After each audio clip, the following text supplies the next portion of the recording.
In this presentation, we will discuss the concept of time value of money, applying the concept of time value of money to capital budgeting decisions, those types of decisions that usually consider and apply a larger dollar amount and will affect multiple periods into the future, therefore requiring the consideration of time value of money. This will be a longer presentation. If you would like to jump to relevant points in it, look at the description below where we will have links to the playlist.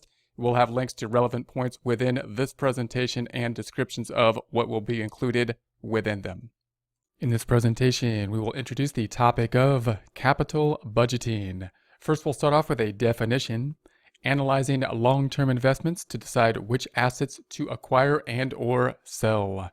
The term capital budgeting can be a little bit confusing to accounting students, partly because of the idea or the term of capital. We've used the term capital in a few different ways. You might consider the raising of capital. A company might try to raise capital. In this format, we're using the capital as an investment. So we're going to invest in something. Capital investments, typically long-term investments. The common scenario being some type of equipment or some type of asset that we're going to be using for the operation of the business, and therefore will be helping us to generate revenue in the future. So our typical scenario then being, should we purchase this piece of equipment or should we invest in this particular asset, which is going to help us in our operations in the future and therefore increase cash flows in the future? Because these are long-term decisions, they often take into consideration or should take into consideration time value of money. We can use these same decision-making tools in some of our personal decisions as well when we're considering decisions that will affect long periods into the future and consider the time value of money and decision-making skills that we're going to use in capital budgeting as well. When we consider the process that a capital budget type of decision will take, it will usually start off with a proposal. So we'll have a proposal for a piece of equipment that we may need that will increase production. Once we have the proposal, then the capital budget committee will evaluate it. We'll typically say, all right, we have this proposal, let's evaluate it. Let's put a committee together to evaluate this proposal. The committee, of course, is run by management being employees, agents of the company. Because this is a large decision, however, we also want to go to the board of directors. So remember, the board of directors are the people that are actually approved or voted on by the shareholders. So within a large organization, we have the shareholders vote for the board of directors. The board of directors generally hires management. Management makes those day-to-day type of decision-making processes, runs the business. When we have a large type of investment, then management is going to make the decision, say whether we should do this or not. But because if it's a large investment, we'll also go to the board of directors who are representing the stockholders directly and then make the proposal there to have approval for any of these large capital investments. Again, the reason for that is because they're large, they're big dollar amounts, they're important, therefore they're going to be needing the approval process also typically from the board of directors. Capital budgeting decisions will require more time, more analysis to make. And there's a few different reasons for this. One reason is, of course, that a capital budgeting decision, the decision to purchase a large piece of equipment or make a large investment, is not a decision that happens all the time. And therefore, there's no formal process then for us to make the decisions. In other words, many times, many types of decisions we make on a day-to-day process are either things that we can go directly to the system and say, how am I supposed to do this in accordance with the rules? So we're just going to follow a set of steps in order to decide whether or not we should do this process or that process, make the decision based on policy, or we're going to make a decision based on our instincts many times. Many of the decisions we make through our day-to-day lives are made more on instincts. We don't go through a formal process to make the decision. We kind of take shortcuts in order to make that decision. When we do the larger scale projects, things that are going to help or affect many years into the future, then we typically want to do more analysis, more long-term decisions. One of the reasons is it's going to help us to avoid some of the fallacies that can happen when we have longer-term decisions. We're not as good. Our intuition are not as good. Our shortcuts are not as good as we apply them to more long-term decisions. The outcome of a long-term decision is often not clear. So when we look out into the future, of course, we don't know what's going to happen. We don't know what's happening in the economy. We don't know what's going to happen anywhere. So what we're going to do is we're going to make our best projection, and that projection is unclear. Therefore, we want to make a little bit more time to think about, what the outcome will be so we can make our best guess. There typically are also large dollar amounts involved. So whenever we're considering the large dollar amounts, of course, we want to put more time into the decision-making process because it has a more significant effect on our operations. There's often going to be a long-term commitment. So if we're purchasing a large piece of equipment, or if we're making a large investment, then typically we're doing so because we expect return on it for a long period of time. And anytime there's going to be this long period of return, we really want to make sure that that investment is done well because, again, whenever there's a long period of time, our short-term decision-making processes, the usual decision-making processes we make, can falter, and therefore we want to have a formal decision-making process for those long-term decisions. It's going to be difficult to reverse many of the capital investments. So, for example, if we purchase a piece of equipment or something like that, we can't just say that now we're going to reverse that at some point in the future. Once we make this long-term investment, this investment that may affect many years out into the future, we can't just stop it. Now, there might be a point in the future where we say this is no longer profitable to us. We made a bad decision. We're going to have to cut our losses and start from here. We're not going to let the sunk cost effect make us continue, even though the decision was not a good decision to make.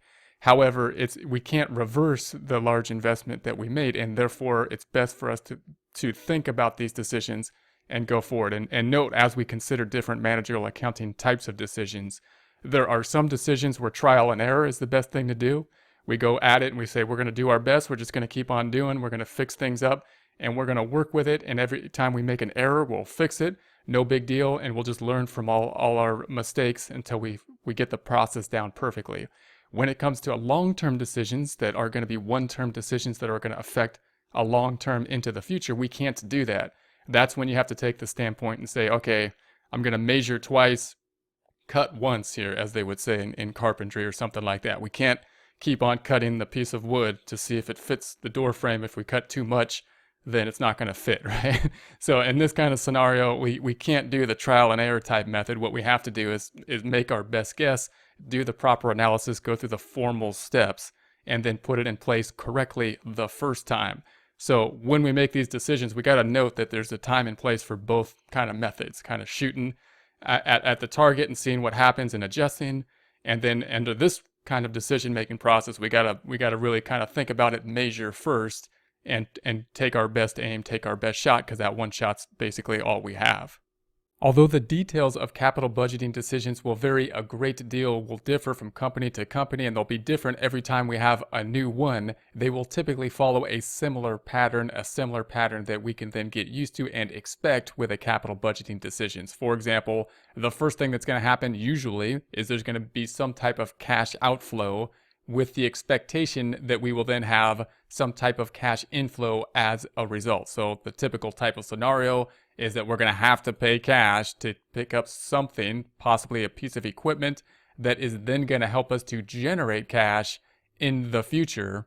And then at the end of that time period, if we're talking about something like a piece of equipment, we may sell that piece of equipment and we could have some cash flow at the end. And so our question then, of course, is, okay, we have to have this initial outlay for something like this piece of equipment. That piece of equipment then will help us to generate revenue over a certain time period.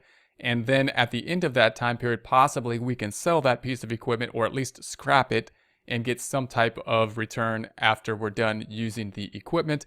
Given those cash flows, given the initial outlay at the beginning and the cash flows that we will be receiving in future time periods, is this a good project to take on? Again, difficult for us to know that because our normal thinking process is really short term when we rely on our intuition, our normal heuristics in terms of how we make decisions. So when we have this longer term decision that pays off at the end, then we don't really judge those well unless we go through a formal type of analysis. The question then being, is it worthwhile for us to make the initial investment in order to receive a return in later years? The other complicating factor is, of course, that the money, the dollar that we're using, changes in value. It's not like a ruler. The ruler stays the same size every time we measure something. Dollars don't. Purchasing power of dollar changes. That's one thing we have to take into consideration, as well as all the basically uncertainty that there is in the future.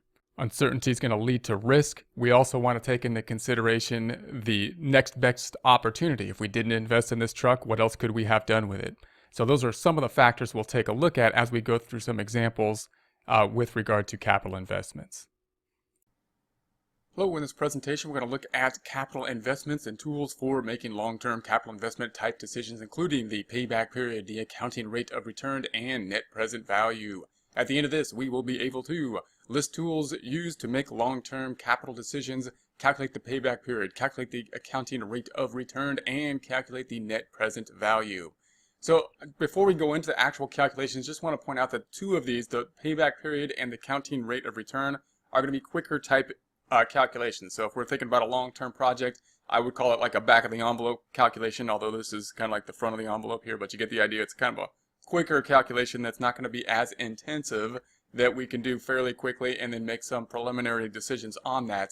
And then we might go to a more complex decision, such as the net present value type of calculation. Net present value being more complicated because it does take into account the time value of money, which is going to be an important factor when we look into these. Now, when we think about capital investment decisions, we're usually thinking about longer term investments, and because they are longer term investments, we often want to put more time into them. We're going to have more money on the line. We're going to have more uncertainty out into the future. If we're investing like 10 years out or 20 years out, then we obviously have some uncertainty as to what's going to happen in the future. Therefore, we want to analyze that a bit more in depth.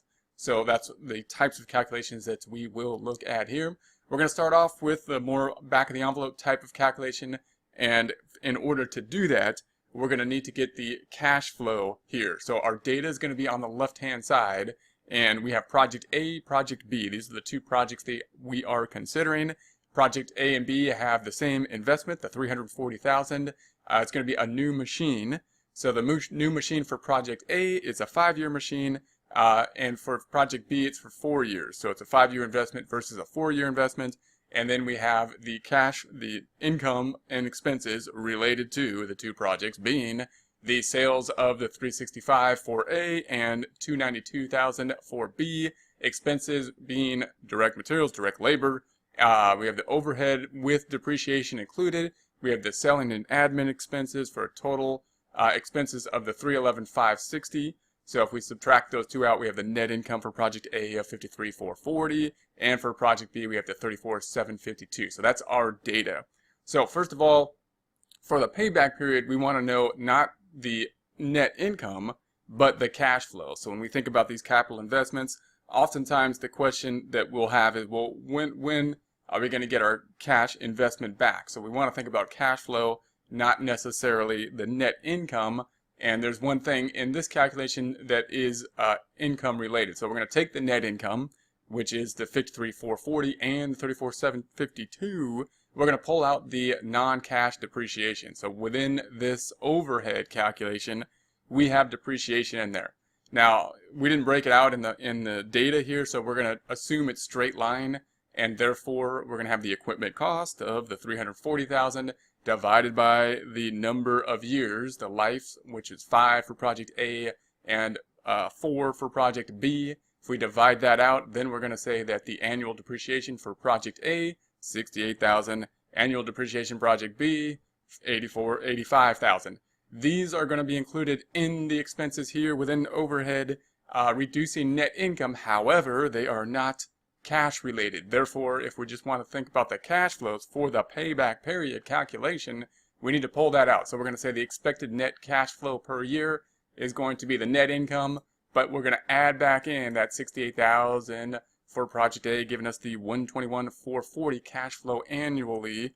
For Project B, we have the 34,752 net income, adding back in the depreciation because it's a non-cash item, so we get the 119,752.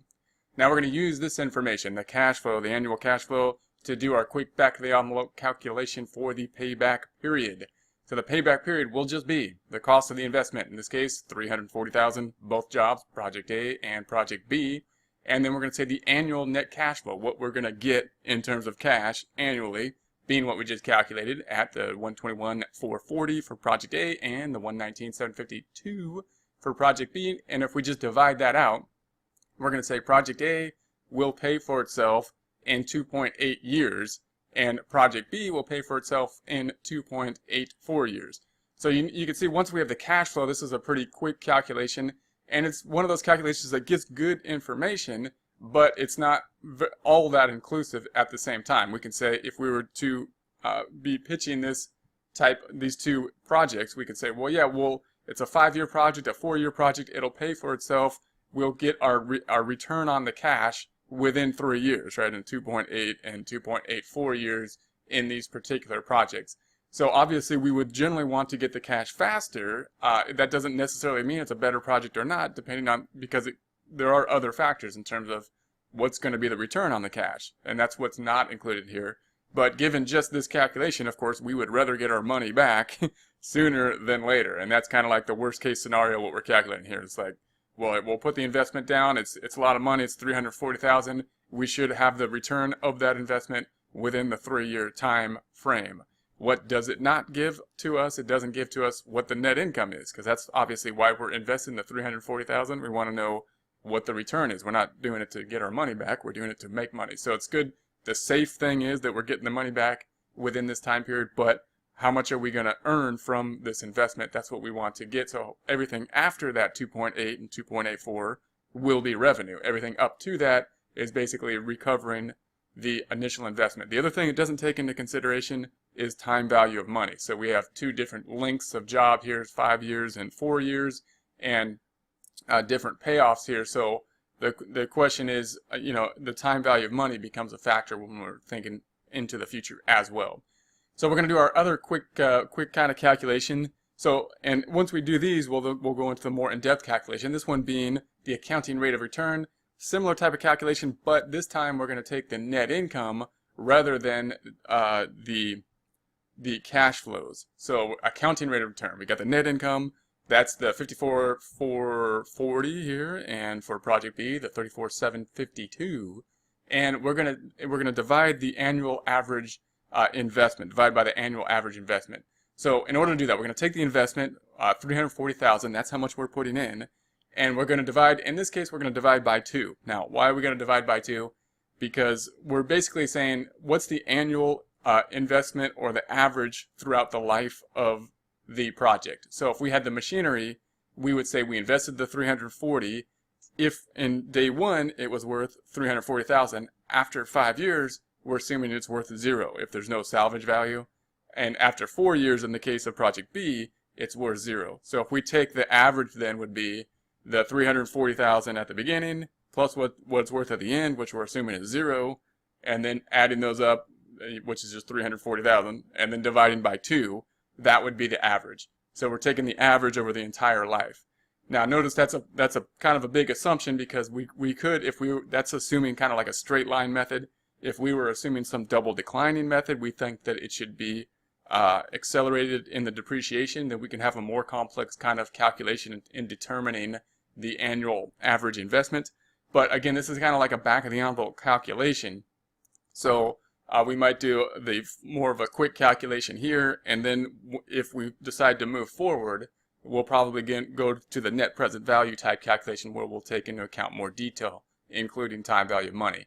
So we're going to divide by 2 to get the average. We got the annual average investment, then being the 340,000 divided by 2 for the 170,000, and the 340,000 divided by 2 for the 170,000 for project A and B. And again, this is 170 over the 5-year period, starting at 340 and ending at 0. And then this is the 170 for the 4-year period, starting at 340 and ending at 0. Okay, so then we're going to get the accounting rate of return, which is going to be the 53,440 divided by the 170,000 for 31.4. And obviously we made it a percent there, so 31.4. And then we're going to take the 34,752 divided by the 170,000. We get the 20.4%. So this rate of return, if we're comparing two projects, what we're looking for is a higher accounting rate of return. That would be an indication of it being better. So project A has a higher accounting rate of return than project B, and so that would be favorable there. Again, good, quick kind of calculation, easy to do, but doesn't give us the time value of money in there as well. So we probably want to go further and calculate something like the net present value, which we'll do at this time. So net present value, we're going to say that the value at 7% discount rate for project A and B. So first we need to consider what the discount rate is. What are we doing? We're going to take the time value of money into consideration. So notice we have cash flows 5 years into the future. If we get this 53,440 5 years later, it's not worth the same as it is today. So what we want to do is take that 53,440 and pull it back into today's measuring group, today's value. And the way we do that is we got to use some kind of interest rate, and we're going to call it a discount rate, that we're going to assume that the value will be discounted at. Why is it discounted? One, the value of money just goes down because of inflation. And two, it's the opportunity cost that we could be putting this money in. If we had it today, then we could be investing it and getting some rate of return. So whatever that rate of return is, we're assuming 7%, then we would have to clear that rate of return in order for it to make sense to have the investment. So we're basically setting the 7% kind of as the bar. And that means that if project A or B has a positive net present value at the discount rate of 7%, that means that we're getting a return higher than 7%. So let's see how this works. We're going to take the present value of cash flows. We're going to take the expected net cash flow per year. That's the 121,440. And we calculated that earlier, the expected net cash flows, and the 119,752. And remember, we did that by taking the net income and then pulling out the non-cash depreciation to get the cash flows, not the net income. All right, and then we've got the present value factor. So we're going to have to multiply times the present value factor. Where are we going to get that? Well, we could use a formula, or we could use tables. It's pretty easy to use the tables. We're going to use the tables in this case. If you do use tables, then when you look up the tables, you can look them up in various different places, but just make sure you're looking up the right table. So the common tables that you will see when you look up present value type of things, you'll see present value of 1, and that means that for our example, the discount rate of 7%, if we were looking for 5 years out of just one number, then we'd have to multiply it times this decimal here and get that number. In our case, we could do that for each year for like 4 years in the first one, 5 years in the second, or 5 years in the first one, 4 years in the second. But we'd rather do it in an annuity because our payments are all the same right now. So instead of doing 5 different calculations, we can do it a bit more simplified. So that's an option for us. We're not going to use that one. The future value, you'll often see, what that means is you're calculating our present day numbers to the future. And we're trying to get something to match apples with apples or kind of thing, but usually we're going to pull the future number back to ours. So the payment we're going to get 5 years out, we want to pull that back in today's dollars. We don't want to pull today's dollars up into the future normally. And then you're going to see the one that we're going to use is the present value of an annuity. And because the cash flows are all the same in this particular problem, we can then go to 7% and go to the 4 or 5 in terms of the annuity, which we'll take a look at next time in the next slide. And then the future value of an annuity, again, that would be the future value rather than the present. Not usually going to use the future value most of the time. So here's the one we're going to use. We're going to use the present value of an annuity of 1. And remember what we need to know. We need to know we're at 7%, and we needed to know the 2 jobs. I think it was, what was it? It was 4 and 5. So the first one was 4. So we're going to multiply it times the first one, well, the one that has 5 years, we're going to multiply it times 4.1.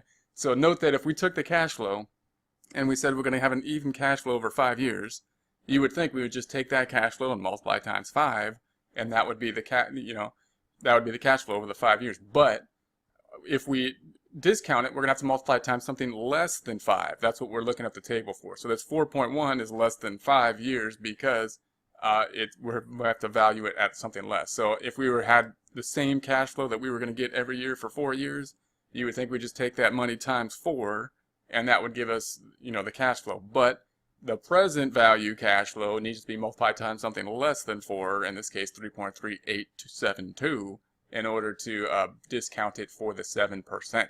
All right, so we're going to take those numbers. That's where the 4.1002 and the 3.3872, and that'll give us the present value of cash inflows. So we're going to multiply that out. So we multiply the 121,440 times the 4.1002 to get the 497,928, and the same for project B.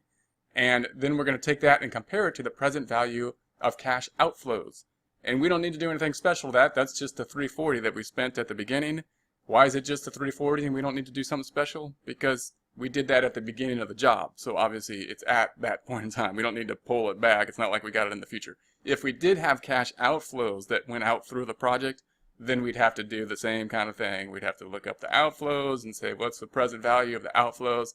But in this case, we put everything down that's going out in day one, which is typical for many projects. We bought the equipment today. We're going to get the benefits from the equipment in the future. And if we compare those two out, if we subtract those two, we're going to get the net present value of the 157,928 and the 624. So we can see that obviously project A is going to be higher in this term as well. Do want to point out though that the net present value could be used in two ways. That hurdle can be used basically to say if we want to accept any project, and it could also be used as a comparison between the two projects as it can be in this case as well. So if we could have a scenario where we would say anything that has a return over 7% is something that we would want to accept, or we might have two projects and we have a limited number of cash to put in, and we would want to take the one with the higher net present value.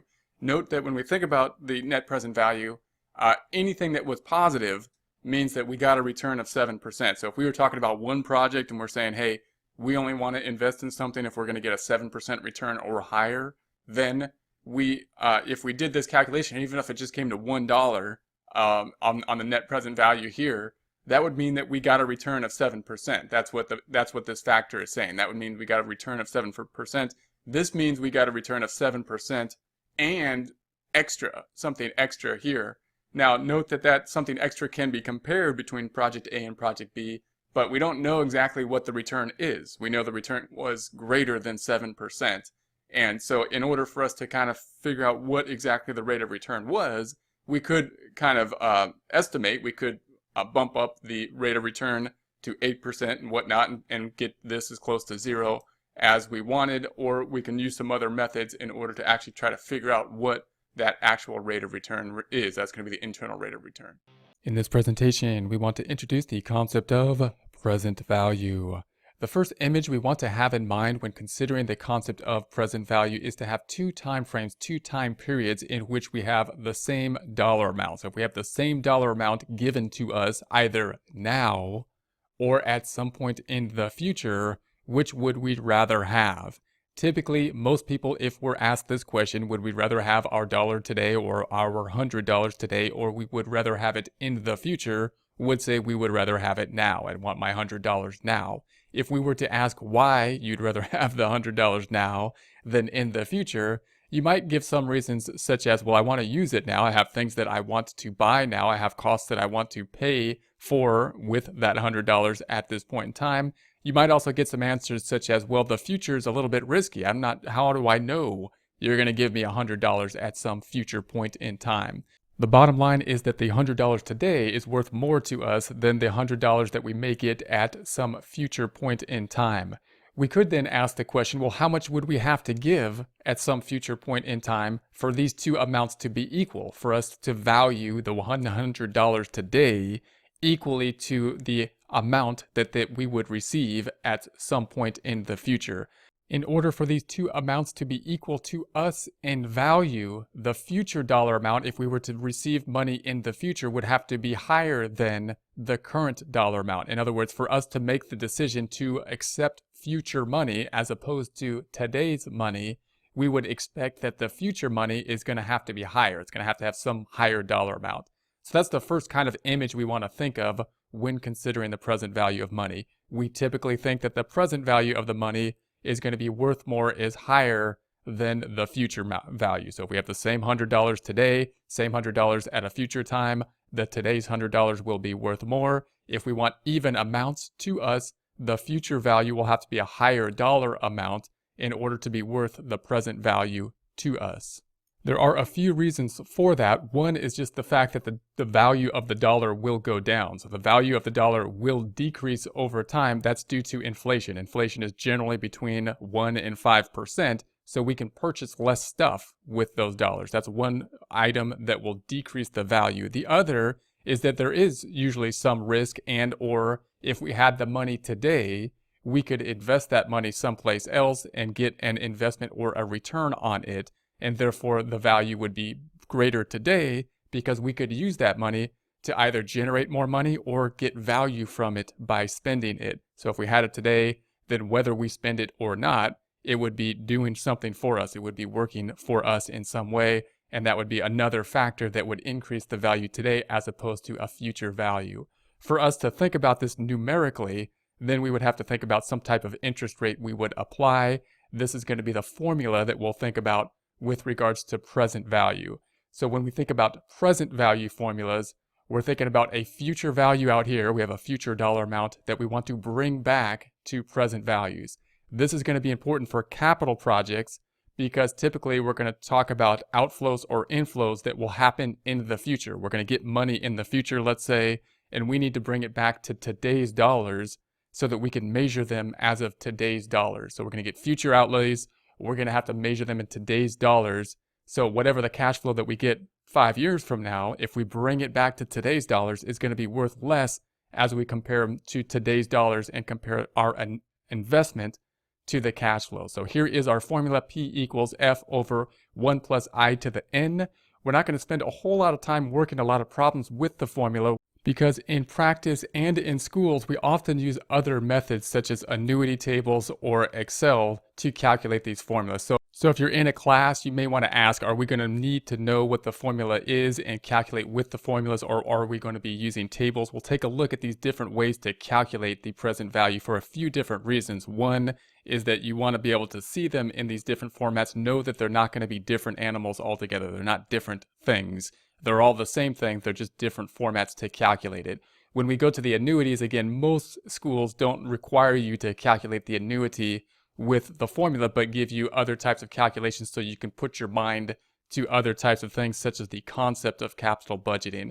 And when we move to Excel, we'll often use the formulas as well, and the present value of annuity formulas will be very similar, as we will see. If we consider this time frame to be 1 year, and we say that the future value, we have 220, future value, that's how much we're going to receive a year from now, and we plug this into our formula, P equals 220 over 1 plus 0.1, 10% is going to be our rate to the 1 for 1 year. We're going to get the 220. And if we want to prove that type of calculation, we could say, all right, let's reverse this. Let's say this is our present value. Multiply that times the 10% rate. That's going to give us $20. The 200 plus the 20 is going to give us the 220. So we can kind of prove our calculation. If we wanted to see this for 2 years, let's say this is a 2-year time period then, and we plug our numbers into our formula, we're now going to say that the future value is 242 to make this consistent. So the future value is 242. We want to present value it. So 242 over 1 plus 0.1 to the 2 for 2 years, that's going to give us $200. So if we see that in terms of our thought process, we can say, all right, if we had the 200 starting with, and we went through 200 times 10% is 20, plus the 200 is 220 for year 1. Year 2, 220 times the 10% is 22. 22 plus 220 is the 242. So you can kind of see how this is being worked together, how we can see this calculation formatting. That's how we would take a look at it in terms of a formula. More common in schools is to use the charts. So when we think of a chart like this, there's typically 4 of them. 2 present value charts, 2 future value charts. The reason they're very useful is because they don't require us to do the formula.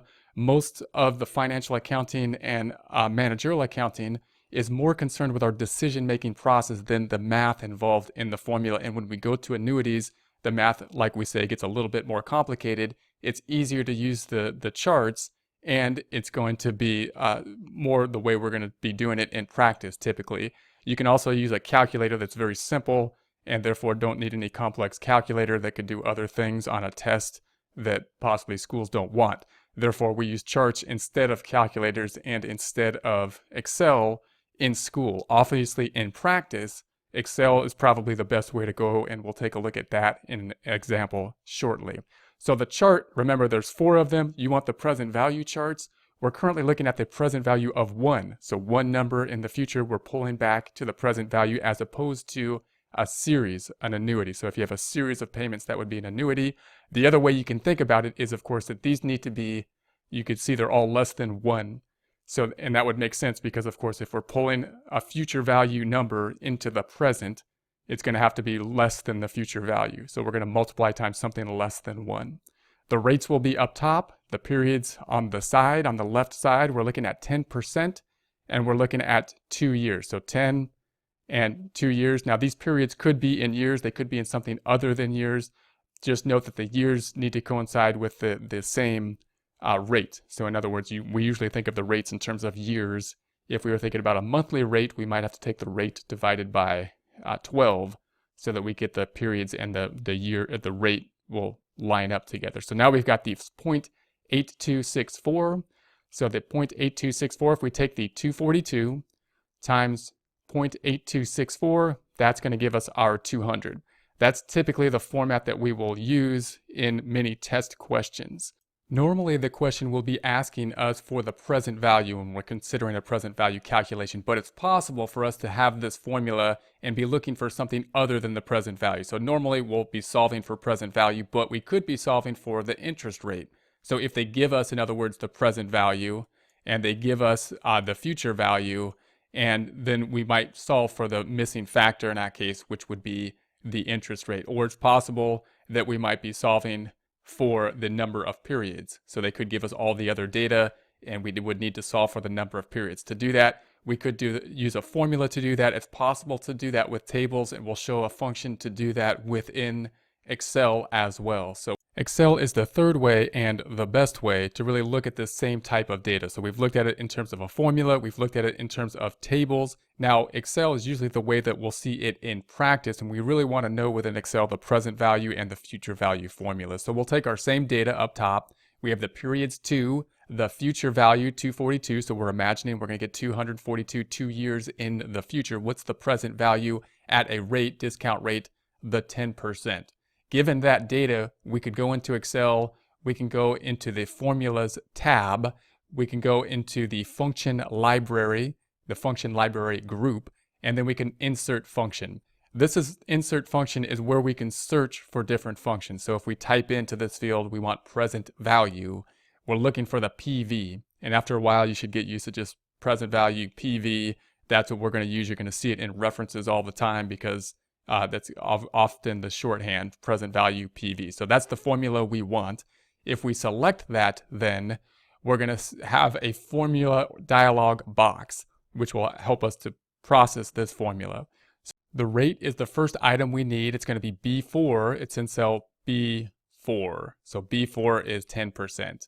And then the number of periods is the next item we need. That's in cell B2, which is going to be the $2, so it's in cell B2. The payments is 0. That's the tricky thing with this because we're going to use the same PV formula for the present value and the present value of an annuity. And therefore, we'll use the same fields.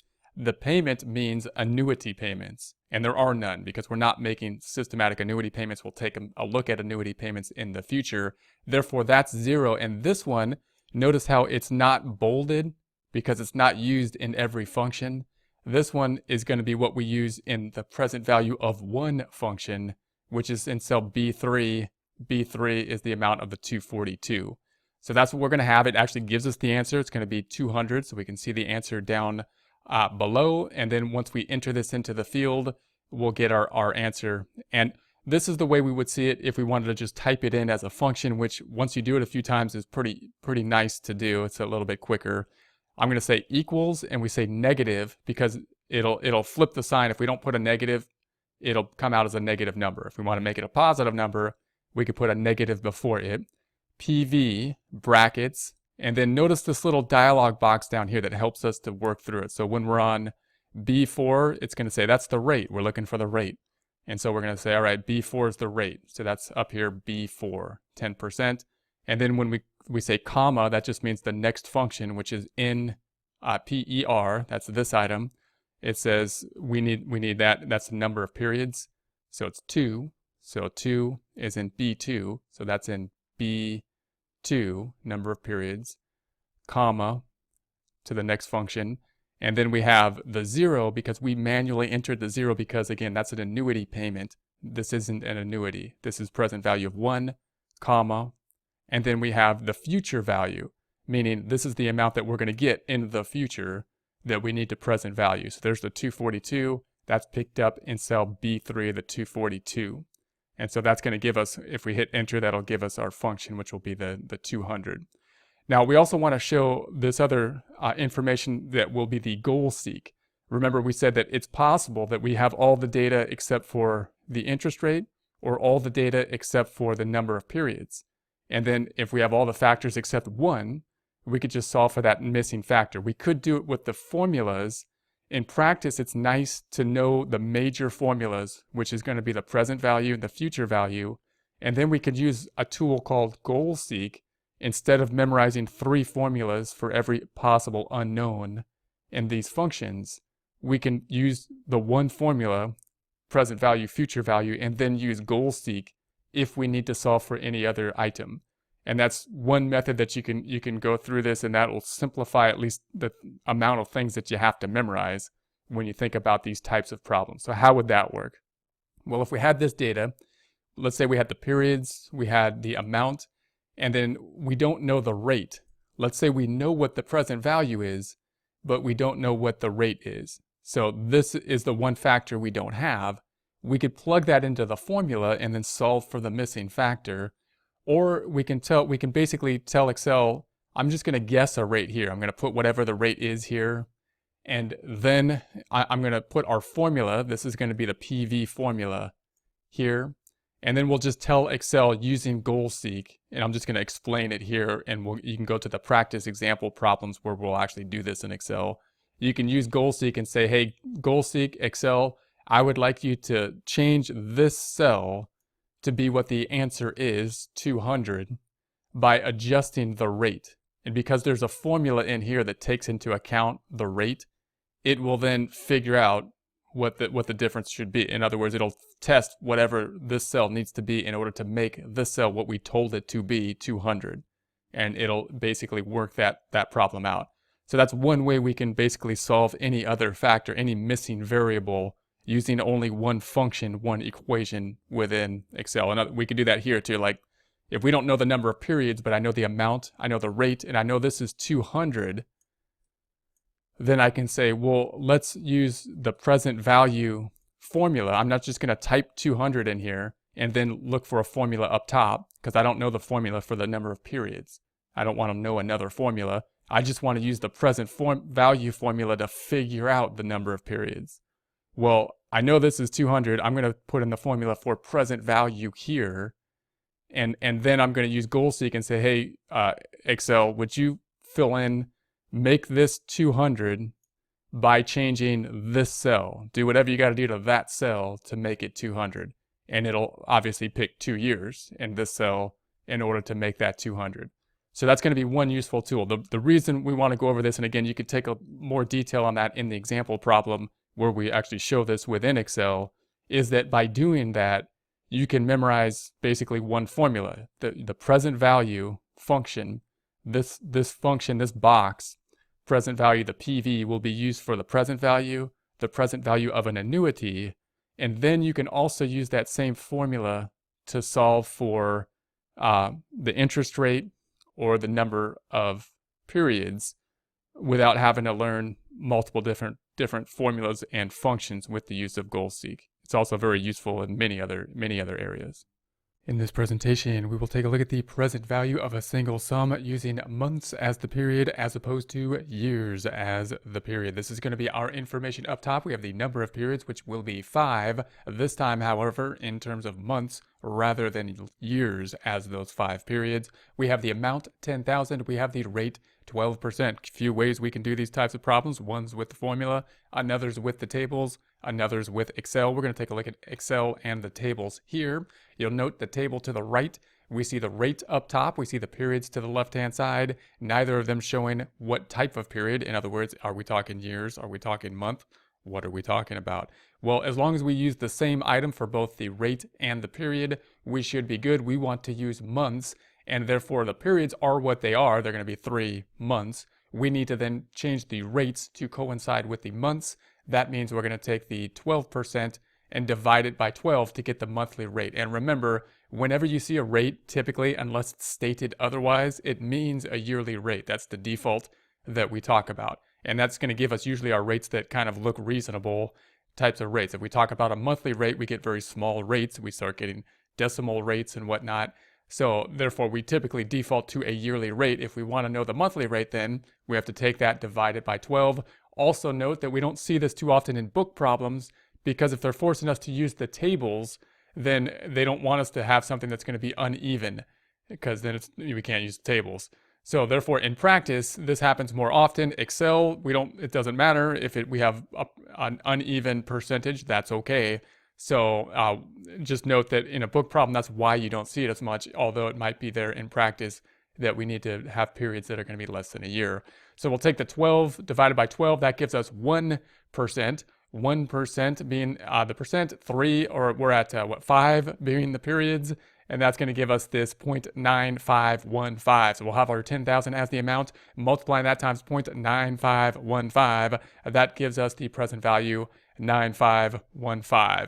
Now we can also do this in Excel, of course.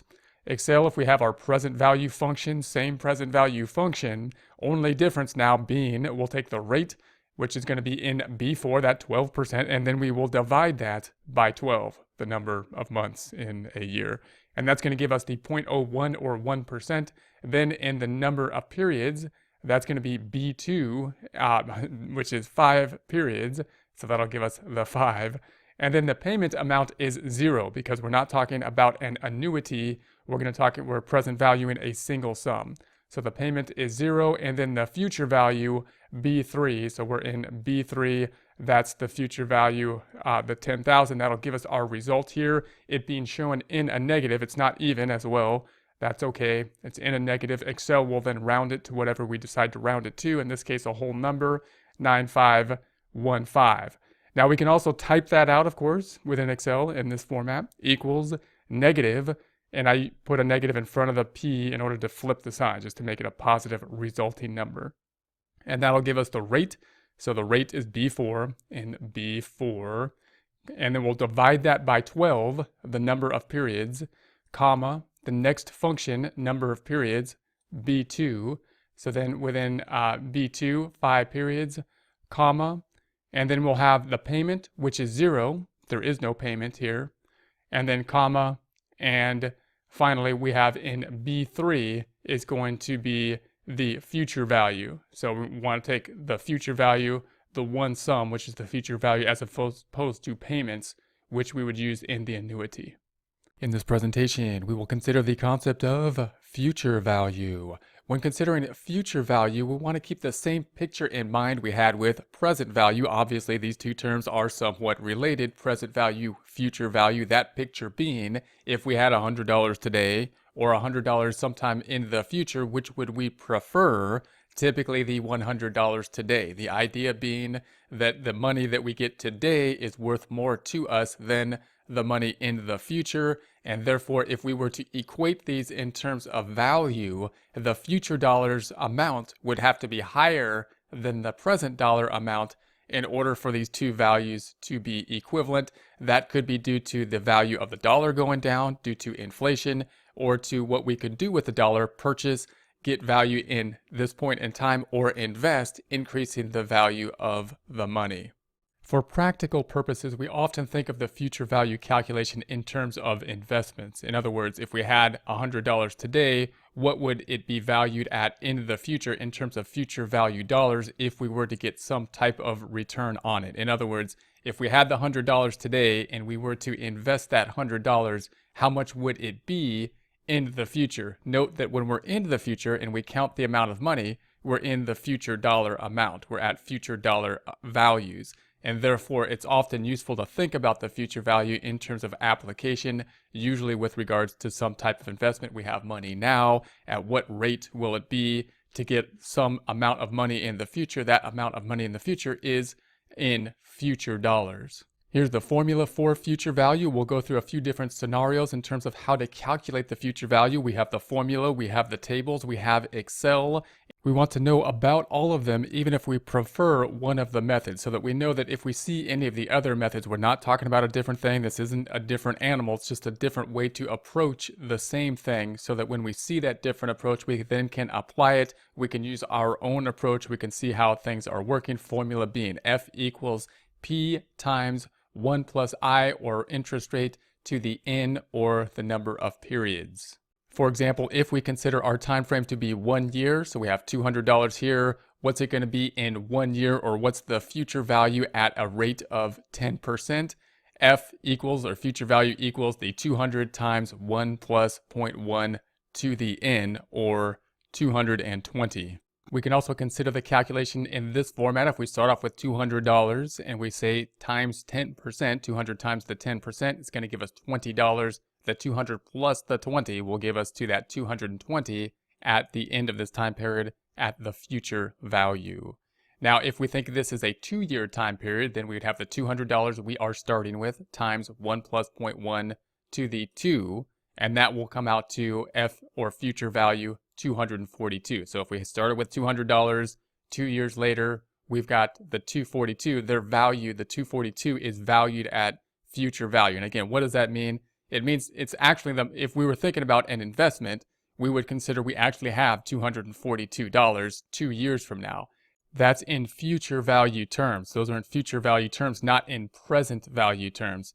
And again, the 10% that we're getting might be a good investment. We might say that's a good investment. We earned 10%. It might be over and above what we think the rate of inflation is. The rate of inflation might be something less than the 10%. So when we consider present value and future value in terms of equivalent dollars, remember that we're usually talking about the idea of inflation, which is usually in normal times in the US 1 to 5%.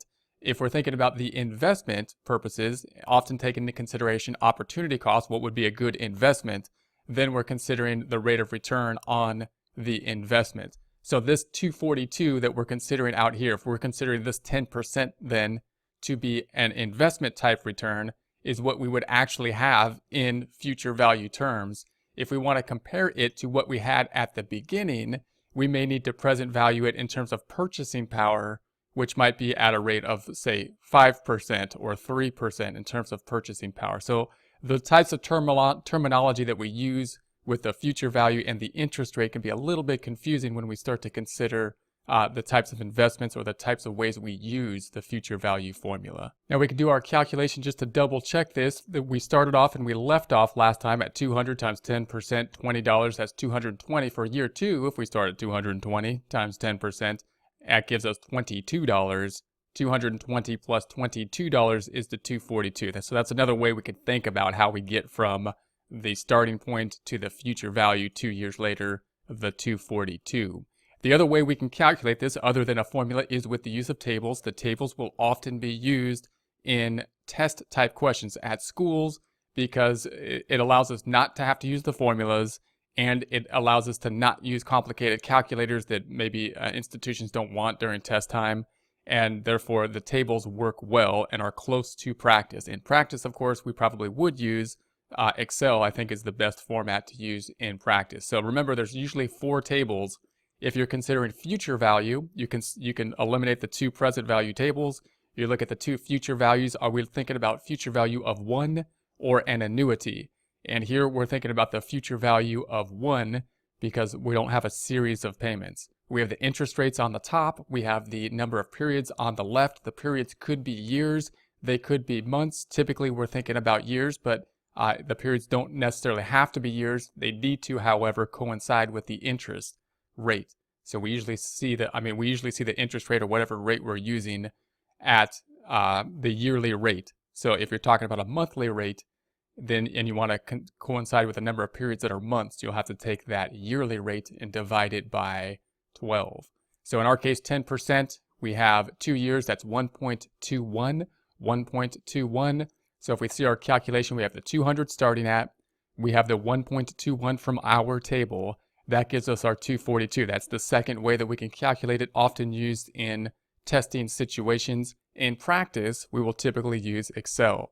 Once we know what the formula is, we can solve for any missing variable. So obviously we can use the formula to solve for the future value if we know everything else within the formula, or if we know the future value, we can use the same formula to solve for the interest rate, or we can solve for the number of periods. We can solve for whatever unknown is there given the information that we have. We can use that and solve for that using algebra. We can work with the tables to do that. We'll show how to do that with Excel as well, and that's going to be the most practical thing to do within practice. In other words, you really want to know the future value function, you want to know the present value function, and then you can solve for different items that might be unknown, such as the interest rate or the number of payments, with those functions using a feature called the goal seek function.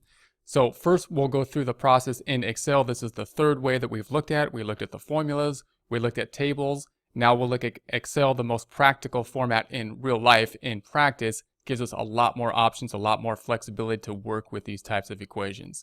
So we find this formula in the Formulas tab.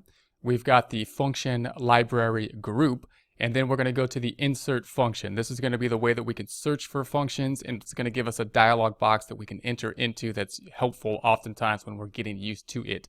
We could search for the future value. It's going to be FV. You might want to just start to remember future value is going to be FV. You'll see it represented as FV because it's going to be common probably because of the use of Excel. So here's our function dialog box. Here's where we're going to enter the data. This will help us to go through the data.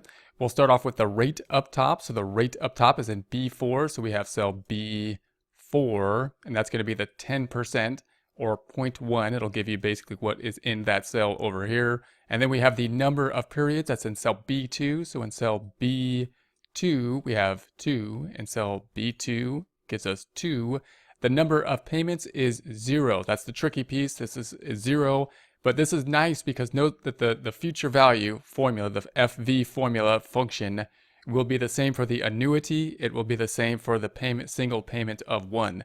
And that means we only need to know one function once we understand the difference between those two. And if we can combine that with the goal seek feature, we can also solve for different factors within the equation with just this one function as well. So if we can understand the FV function and the difference between the using of the payments versus the present value, we're doing quite well. So we have the payment is going to be 0. We would only use that if it was an annuity, if it had a series of payments rather than just one payment at one present value payment. And then we have the present value. Notice it's not boldened because it's not going to be used in every kind of calculation. It would not be used if we had an annuity calculation. It will be used in this case because we're using the present value of 1, that being the difference between these two. That's going to give us our answer of the 242. So here's our 242 that it would result in through this function. Now we can also see this function in terms of if we wanted to type it in. This is the actual formula that we'll show. It's going to be equals.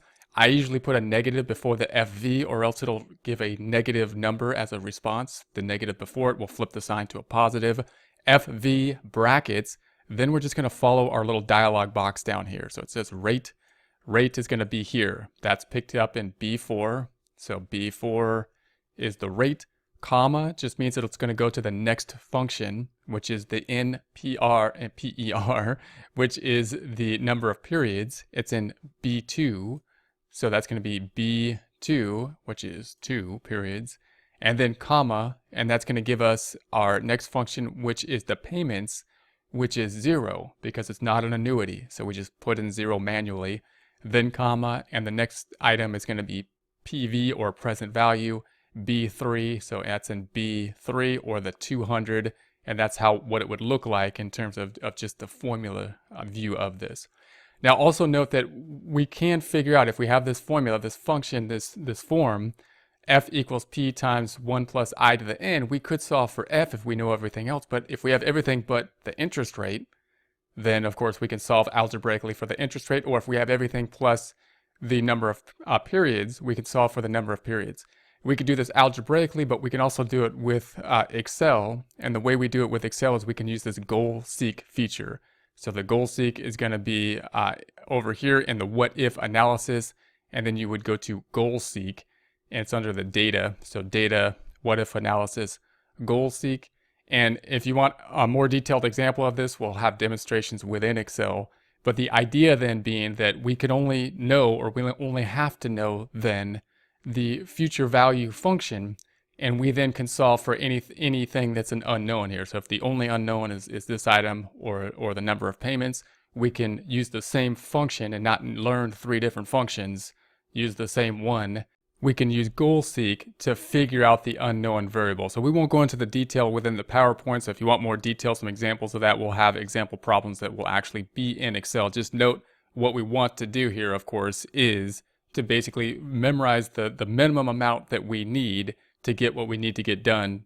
That means we need to know the present value formula, and we need to know the future value formula, and that'll take care of the present value of 1, present value of an annuity, future value of 1, future value of an annuity, and the unknown if we know everything else with the use of goal seek, including the interest rate and the number of payments.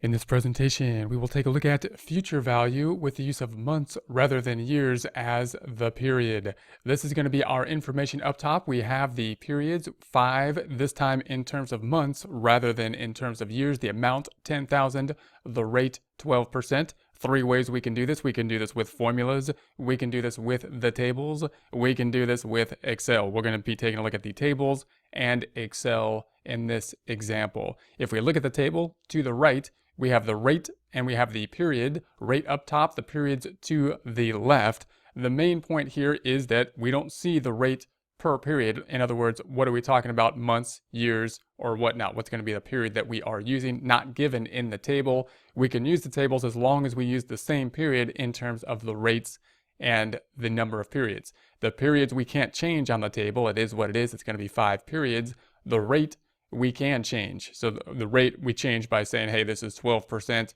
We want a monthly rate. Therefore, we can take that and divide it by 12, and that'll give us our monthly rate. Note that in order to use the tables, because they only have even percentages, we can only do this if we had some monthly rate that was even to use the tables. And that's not always the case. Therefore, the tables aren't always the best thing to use. And that's also why they might not have monthly type of periods within book questions if they're requiring us to use the table. In practice, we may well have months. It's not a problem for us to use fractions within an Excel type of calculation. Okay, so we're going to take the 12%, we'll divide it by 12, we'll get 1% per month. So here's our 1% per month. And here is the 5 number of periods. So we're going to have the amount of 1.0510. So the amount 10,000, then our table amount 1.0510, and that's going to give us our future value 10,510. So again, that's going to be with the use of the 1% as opposed to the 12%, given the fact we're talking about months rather than years. That's the key point. If we look at Excel, then same data now in Excel, future value function, FV function that we will be using. Here's the function box, rate up top. The B4 is going to be the cell. So here's B4. That's going to be 12%. So there's our B4 divided by 12. That's the key point. Now, if it was something other than a even number, then that would be okay for Excel. In this case, it's 1%. So 1% is going to be what we have.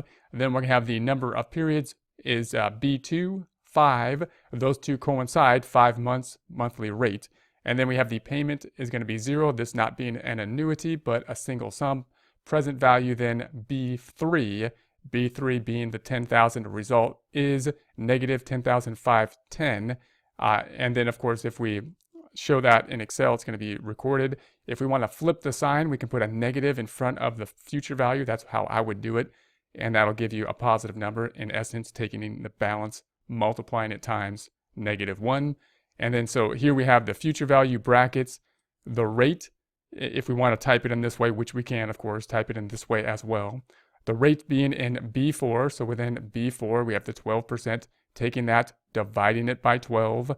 The next function, we use a comma, then go to the next argument, which is the number of periods. So that's going to be in B2. So B2 is 5.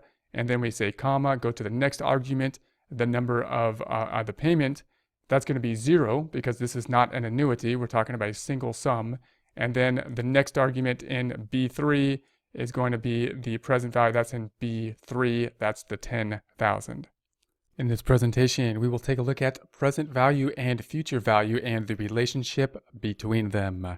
To do that, we're going to take a look at these two sets of data and compare and contrast the calculation of the present value and future value. Now remember that there are 3 ways that we can go about this, typically 1 with the use of formulas, 2 with the use of tables, 3 with the use of Excel or some type of financial calculator. We're going to go through the concepts here. So if we have the amount of $10,000, the number of payments 5 years, we're going to say in years in this case, and the rate 15%, this is what we need to calculate the present value if we were to calculate the present value no matter what method we use, whether it be the formulas, the tables, or Excel. We would then get the present value of $4,972. Now, if we take that same present value and then use it as the amount that we're going to use the present value to calculate the future value using our same data or similar data, we're going to have the amount $4,972, the number of payments 5 years, and the rate 15%. We can then calculate the future value, and you could do this in Excel. We'll do this in Excel in our practice files as well, and that hopefully will just kind of solidify this relationship between the present value and the future value. They're going to be, of course, related formulas. We would get to the 10,000, which was our original 10,000 that we started with.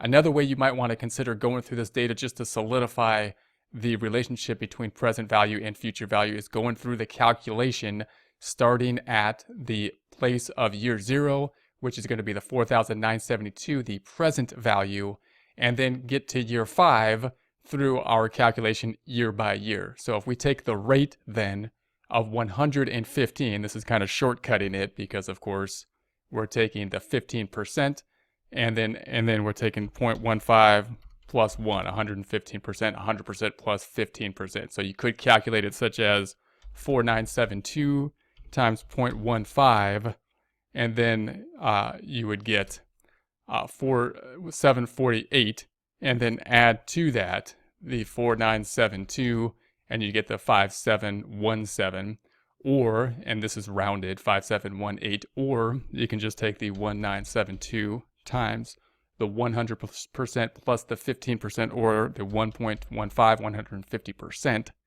to get that same 1717.8, and it's rounded to 1718 here. If we take that number times another 115%, so 5718 times 1.15, then we're going to get in year 2, 6,575. So if we take that 6,575, 6,575 times 1.15 for year 3, we get the 7,561. So if we take that 7,561 times 1.15, we're going to get the 8,696. And if we take this, of course, we're rounding here, 8,696 times 1.15, we're going to get the 10,000. Of course, it's rounded. And so that kind of calculation can give you a better idea, or an idea of this relationship between the present value and the future value, a better understanding, a feel for the formulas, so that when you use them, you have a better idea of what's going to happen. What you want to do is have a good enough idea of what's going to happen, the relationship between them, so that if you miskey something or something goes wrong, you can say, hey, that doesn't make sense. Obviously, I'm going to go back through there and figure out what is wrong, instead of blindly relying on the formulas because we don't understand exactly how they work or what the relationships are. Once we have that information, we can go through the goal seek and solve for other factors which might add to our understanding of the relationship between the present value and future value. We'll do this in Excel examples, but note that if we have our information, everything except the interest rate, we can use goal seek to find that. For example, if we knew the 10,000 the 5 years, and we knew that the present value should be 4,972, well, then we want to solve for the interest rate. We could do that with a formula and plug in everything except the unknown, the rate, solve for it. Or we can use goal seek within Excel, which will in essence do the same thing. We can tell Excel, I'm going to put in the present value formula here, the present value formula. And then I'm going to tell Excel, hey, Excel, would you make that present value formula, that cell B, what I know the answer is, for what it should be, 4972. That's a known factor in this problem. What I don't know is the rate. So I want you to use that present value formula to make this number 4,972 by adjusting this rate. This rate is used in the present value formula. And in so doing, it'll figure out, of course, what the rate is, which will be 15%.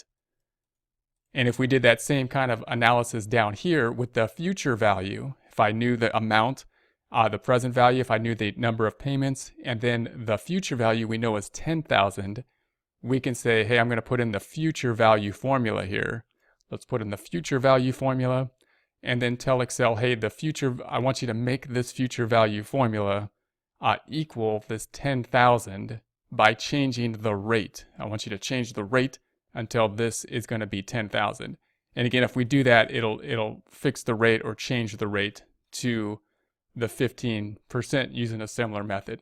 So if we go through some of these exercises, it can give us a better idea of a feel for these things. The relationship between present and future value. Recommend going through the Excel files and actually doing these exercises, and they'll give you a good feel for them, as well as learn the tool of things like goal seek and the formulas. In this presentation, we will discuss the present value of annuities.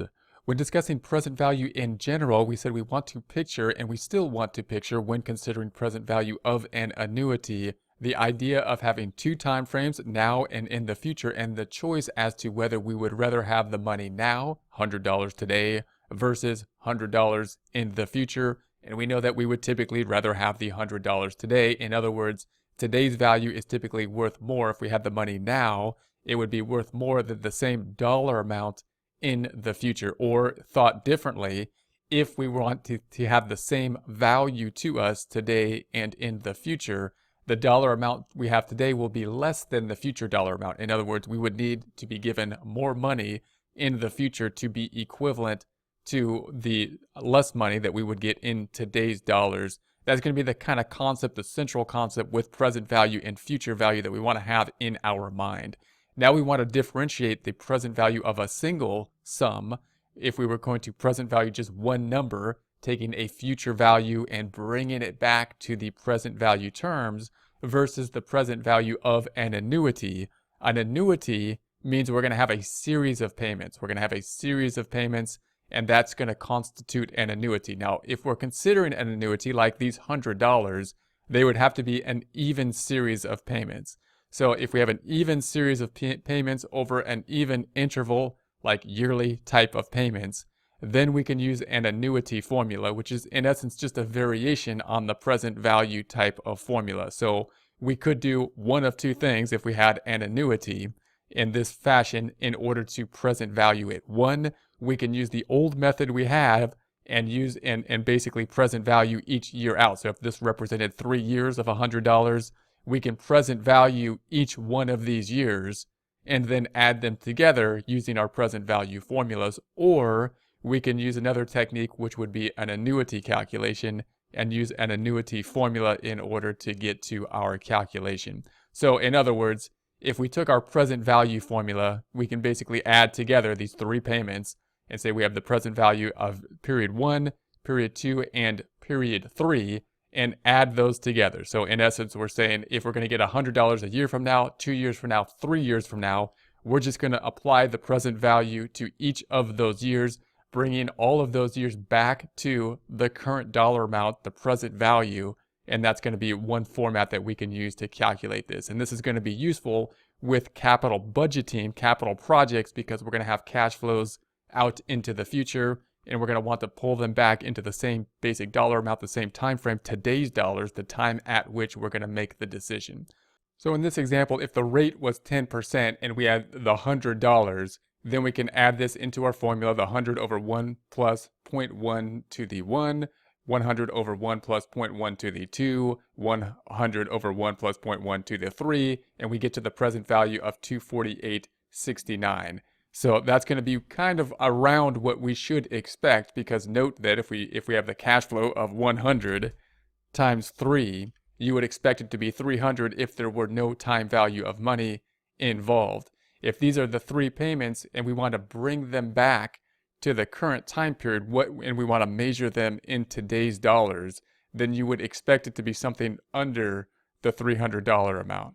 It's common to get a little bit confused about the present value versus the future value. So note, when we were thinking about the present value, it's useful to have a scenario, a common setting that we would put this in context in. In other words, if we were thinking about the future value, we might be thinking, oh, these are going to be investments. We put in $100 each time period. We're trying to think about what the future value would be at the end of that time period. That's not what we're doing here. It might be best to think of an investment type of project that we're putting money in, $100 in year 1, $100 in year 2, and $100 in year 3. And what we want to do is decide whether or not we want to do that in the current time period. So we're trying to make those payments, although they don't all happen in today's dollars, so that we can make the decision as to whether it's going to be a good idea or not. So when we think about the present value, it's often useful, as we will be doing with capital projects, to think of these outlays possibly as expenditures. We're making a payment in the future, payment in the future, payment in the future. We're going to pull them back to the current day and think about it in that fashion. Or you can think about this as income in the future, income in the future, income in the future, that we want to pull back to the current day and compare to an original investment that we're going to be investing at this point in time, as opposed to a future value scenario where we would think about us investing in something like stocks and bonds or something like that, typically, where we would say we put $100 in, it's going to earn $100 in, it's going to earn and grow, $100 in, it's going to earn and grow, and then get to the future value amount, the amount that we expect to have in future dollars at that time point period, at the end of the time period. So our present value of an annuity formula is going to look like this. It's going to be a bit more complex here, of course. And for this reason, in practice, we don't typically use the present value of an annuity formula. We're going to use Excel, or we're going to use a financial calculator. Even in schools, they don't typically require you to fill out the formula or use the formula too much, because in practice, it's a lot more useful to know the concept and then use the tools, which usually includes Excel. So this is going to be the formula that you may have to use, and it's good to have an idea of it and know of it, so that when you do see the formula in terms of presentations such as this, we can understand what it is and what it is in relation to the same types of calculations that can be done in other ways, including the tables, which are often used in schools, because that allows us to use a simple calculator without having other kind of functions that they may not want in tests, and still do it in a similar fashion as we might do in practice. And then, of course, in practice, we would probably use Excel, would be the way that we would use this most often, and that's the way that you probably want to get most familiar with for practice. But again, you want to be able to see all of these different formats and be able to know these aren't different animals, these aren't different things, these are all the same things, and you can prove that to yourself by solving them in different formats. And then when you see them in different ways, they're not something that's going to be intimidating. You're just saying, oh, they did that with a fancy formula. I know what it means. I know how to do that. I can do it with a table. I can do it with Excel and get to the same numbers, the same concepts. So here's going to be the table, which we often use. So there's 3 ways to do it. We've looked at a formula, and then typically in schools, we're going to use these tables because that allows us to do how we would typically in practice and not have to use the formula. We're not concentrating on math in terms of math for math's sake. We're looking at application, and the tables help us to do that. So remember, there's 4 tables usually. We're looking at present value tables. This one, we want present value of an annuity. So anytime we have multiple payments that are the same, we may be able to apply the present value of an annuity. We've got the rates up top. We've got the periods on the left-hand side. So we're going to be picking then the 10% and the 3 time periods. So that's 2.4869. And note what we have here is something that we would kind of expect to have, right? Because we're talking about 3 periods. 3 periods, if we had $100 was our amount, times 3, you would think it would be times 3, and you'd have $300 because we're putting $100 in every year for 3 years. So in this case, it's got to be something that's lower than 3, but above 1, clearly, because we're talking about something that's going to have to be less than $300 to present value it discounting it at this 10%. We'll also talk more about this 10% and where do we get to this 10% in future presentations. That's going to be our discount at this point in time. So it'll be given now. We'll discuss where that comes from a bit more in depth in a later presentation. So if we want to take a look at that, then we're saying the $100 times the 2.4869 that we got from the table, and that'll give us our 248.69. Same idea that we would get with a formula. And this is the way we would most likely see it probably in schools and testing type of situations. Now, the most useful way to do it in practice will typically be Excel. And we really want to know the present value of an annuity, present value of one. They're really the same functions. They just are used a little bit differently, which is nice for us to be able just to learn that one item. So we're going to go into formulas. We're going to go into the function library group, and then we're going to insert function. This will help us to search the function if we don't know it, or if we want to use the formula box to help us to enter it more easily. We can type in present value. We're looking for the PV, which was the same present value as a present value for one formula. We use the same function for the present value of an annuity, which is nice. So once we know the difference, how to calculate them both, we can use the same PV function, and that could save us some memory space on that. So we're going to say the rate is going to be the first thing we need. The rate is in cell B4. So we have B4. Rate is 10%. So 10% given here. And then we have the number of periods. That's in cell B2. The number of periods, we're saying years in this case, which will be 3. So B2, we have 3 years. And then we have the payment amount. Now, last time we didn't use the payment amount because we weren't doing an annuity. We were present valuing one. We put a 0 here, and then we used the future value. If we were present valuing one item, that's what we do. We put a 0, and then we go down here. But the payments are there for an annuity. This is an annuity. We're going to be making payments. The payments mean that we'll be making a payment each of these 3 years. In this case, 3 years, $100. We're going to make it 3 $100 payments, $300 in total. So we've got the 100 in B3. It'll give us the answer. It's going to be in a negative, unless we put a negative somewhere, 248.68. So there's our answer, 248.68, rounded to 248.69. And then if we see this in basically our format in terms of just a function, if we could just type it into Excel, we'd say equals. I usually put a negative in front of the PV to flip the sign. So that'll flip it from a negative result to a positive. Present value, and then we'll go through our little dialog box. We've got the rate first. That's in B4. So in B4, we have the rate 10%.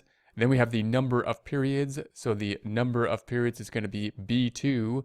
So then we have B2, and that of course is 3. And then we have the payments, and the payments is going to be B3. So we have B3, and that of course is the $100.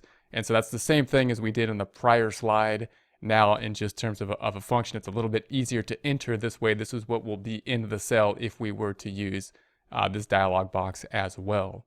Remember that we can use the same present value function. Now, we can use the same function for the present value of an annuity, and then if we need to look for some other factor within that formula, we can use the goal seek feature. So for example, if we had this data up top, if we knew the number of periods, if we knew the payments, but we didn't know the rate, and we knew what the present value should be, then we could basically say to Excel, I want to use the present value formula here, use the present value formula to find what the rate would be.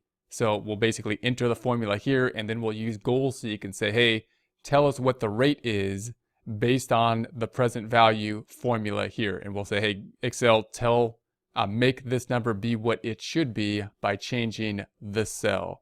And again, we could do the same thing down here for the periods. If that was the unknown, we could use goal seek to find this. We'll do this in our Excel example problems. If you'd like to work through this using goal seek, we'll say, hey, here's the present value. We know the 10%. We know the payments are 100. We're going to enter the formula for the present value here, and then ask Excel, would you please make this be what it should be? Because we know the answer, but we want to use it in a formula by changing the periods, and then it'll change the periods in order to find the correct answer, which will be 3 in this case.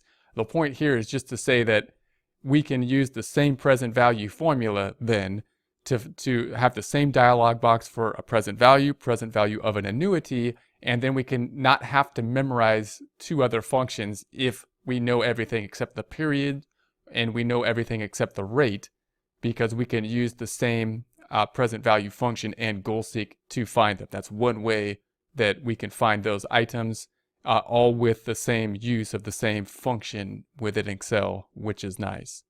In this presentation, we will take a look at the present value of an annuity with the use of months as the periods as opposed to years as the periods within our calculation. Here's going to be our data up top. We're going to have the periods 3, but this time months as opposed to years. We have the payments are going to be the $10,000 and the rate 12%.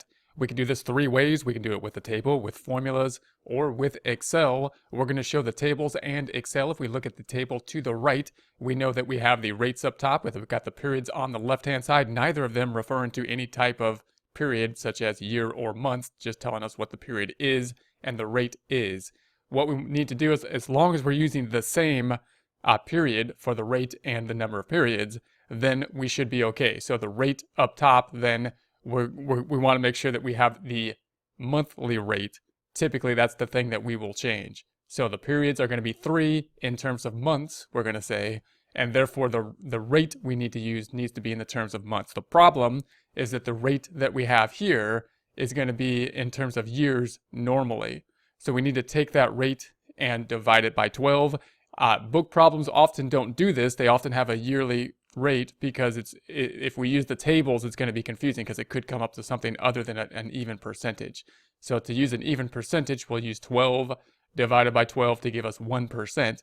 And obviously we don't have this problem in Excel, and in practice, it's much more likely things don't work out perfectly and we have a few months that we're going to have to calculate into our calculation as well. So we're going to have the percent then.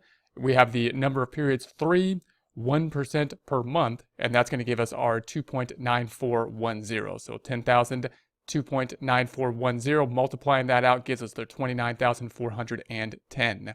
Then we could see this in terms of Excel. Same data on the top left. We're going to put that into our worksheet, our function argument, bottom right. The rate then is going to be in B4. So we have B4, that's going to be 12, and then we'll divide that by 12.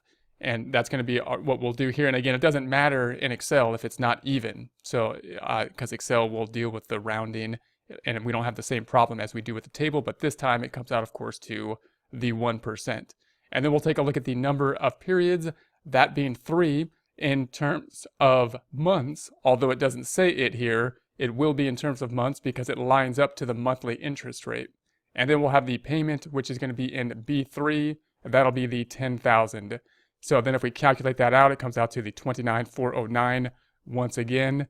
And if we see that in terms of the formula, it's going to be equal. I put a negative in order to flip the sign rather than getting a negative result. We'll put a negative in front of the PV. Brackets, then the argument will follow down here. First the rate, B4. So within B4, 12 divided by the number of months, 12, to get the rate per month. And then we've got comma, the next argument, which is going to be the number of periods in B2, that's going to be 3 in B2, and then comma, and then the payment, which is going to be in B3, that being the 10,000. In this presentation, we will take a look at the future value of annuities.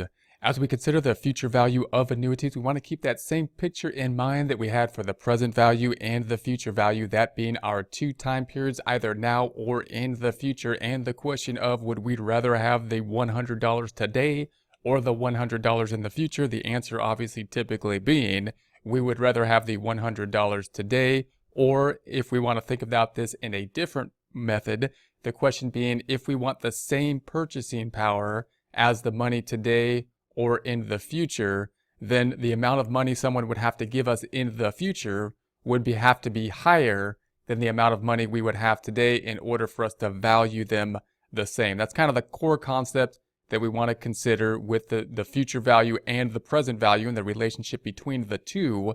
When we're considering the annuity payments, then we're talking about a series of payments. So we have a series of items, a series of cash flows. those cash flows in set consecutive intervals such as years. So we have the same dollar amounts and they're going to be in some intervals that are the same. Then we may be able to apply an annuity type of calculation. In this case, we're taking a look at the future value type of calculation. And if we put that into the scenario, if we're considering a future value, the most common type of calculation or thought process or application of the future value is for us to think of this as some type of investment. So in other words, if we were to put $100 in a year from now, 2 years from now, 3 years from now, then how much would we have at the end of that time period? And we can think about it as actually how much we would have 3 years from now in actual dollars at that time period, because that future amount is going to be in future dollars. So we're going to have those future dollars in that future time period amount, as opposed to us taking these payments and bringing them back to valuing them at the current time period. So that's typically the scenario that we would want in our head. We're going to have a series of payments. We're going to apply some type of interest rate.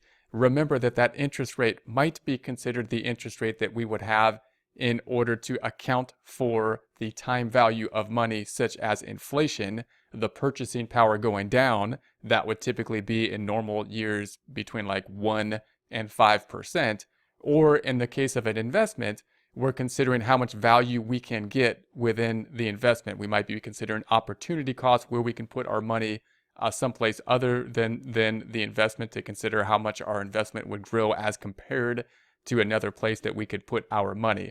So that can be a little bit confusing when we think about the future value and the consideration of what it means to be future value versus the present value, because obviously when we consider the future value and the rate that we're using the rate of return oftentimes when we're considering the investment, us investing in something, receiving a rate of return. The future value then will be the actual dollar amount at that future time period, that future time point. We can think of the future value of an annuity in terms of a formula. That formula can be derived from the future value formula of a single sum. In other words, if we were to think about this scenario where we had 3 cash flow payments, we had $100 in year 1, $100 in year 2, $100 in year 3, and we want to find the future value at, say, 10% being the rate, we could then take the future value for each of those time periods, add them together, and we would get a future value of 331.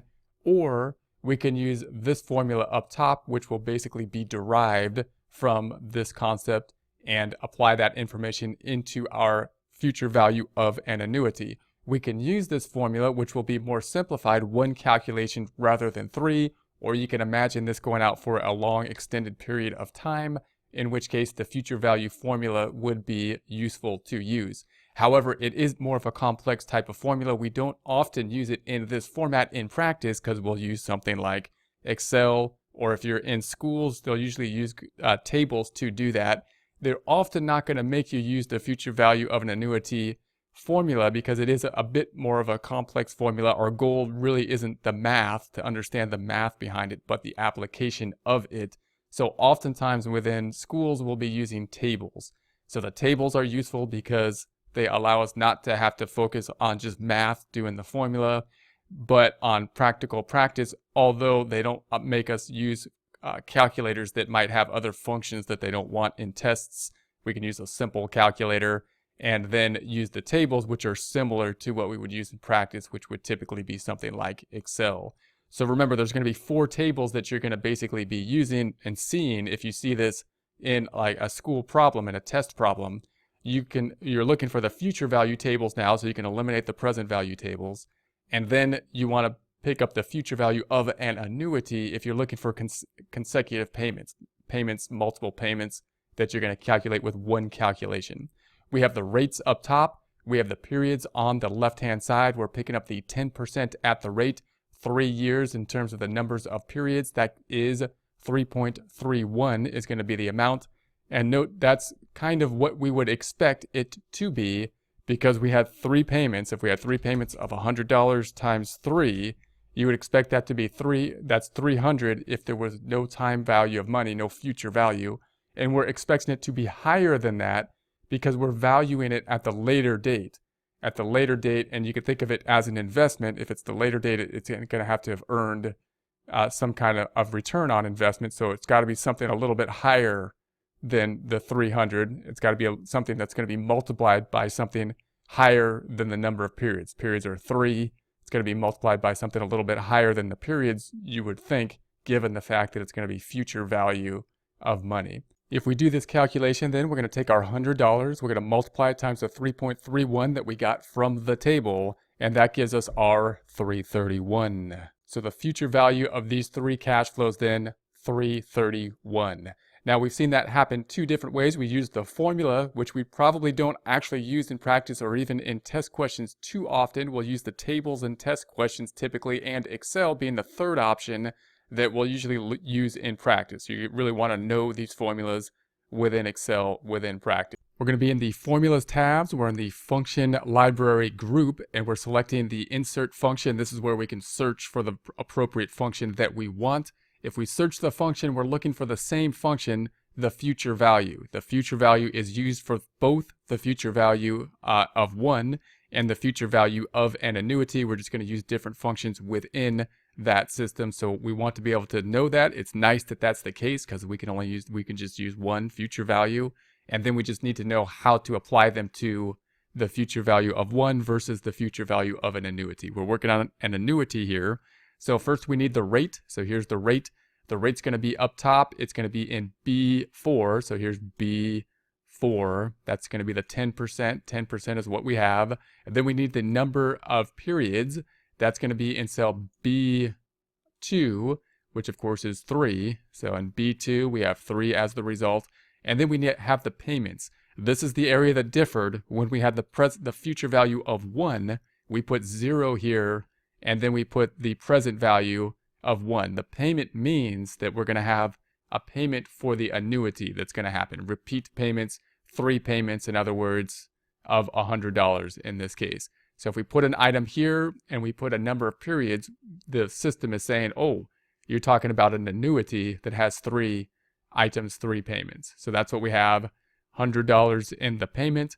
That gives us the answer of the 331. It's negative because that's typically the way the system will produce the answer. We can put a negative in front of it if we want to flip the sign, as we'll see in the next slide. Here's the actual formula that we're looking at. We could also enter it into Excel in this format. Equals negative. I put negative just to flip the sign to make it a positive number. FV, future value, brackets, and then we're looking for the rate. The rate is F4, B4. So here's B, here's 4, so that's 10%. And then we have comma to go to the next function. Number of periods, that is B2. So B2, which of course is 3. And so there we have that. And then comma to go to the next function. And then we have the payments, the payment, not this one. We're in the payment. So the payment is in B3, which is $100.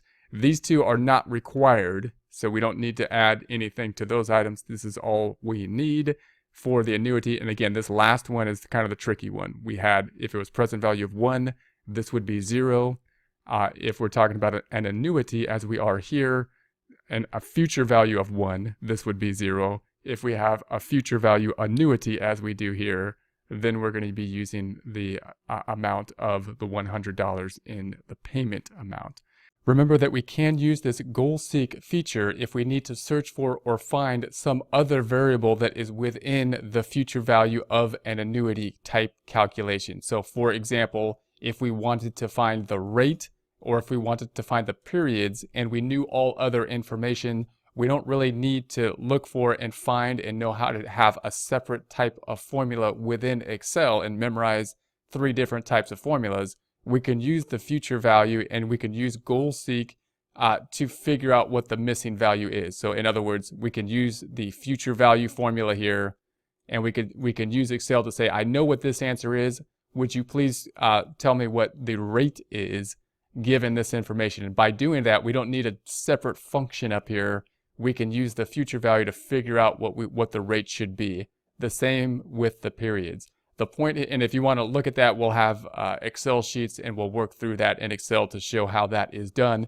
The point here is that we can really get a lot out of just knowing the present value formula, the future value formula. That gives us the present value of 1, the present value of an annuity, future value of one, future value of an annuity, and the ability to look up these other items, the number, the rate and the number of periods as the unknown, if that is the situation we're looking for as well. So we can do a lot with really just knowing those two main core functions, the present value within Excel and the future value within Excel. In this presentation, we will take a look at the future value of an annuity calculation, this time using months as the period as opposed to years as the periods. Here's going to be our information up top. We have the number of months, the number of periods being months, this time 3 periods. Once again, that being the big change here. Those 3 periods, not years, now in terms of months. The payment's going to be $10,000. The rate is going to be 12%. We can do this 3 ways. We can do it with the formula, with the use of tables, with the use of Excel. We're going to be concentrating on the tables and Excel. The table to the right, as we can see, has the rate up top, the periods to the left side. Neither the rate nor the periods show what periods we're talking about. Are we talking about the rate per year, per month? What's going to be the period? As long as we use the same period for both the periods column and the rate, then we'll be okay.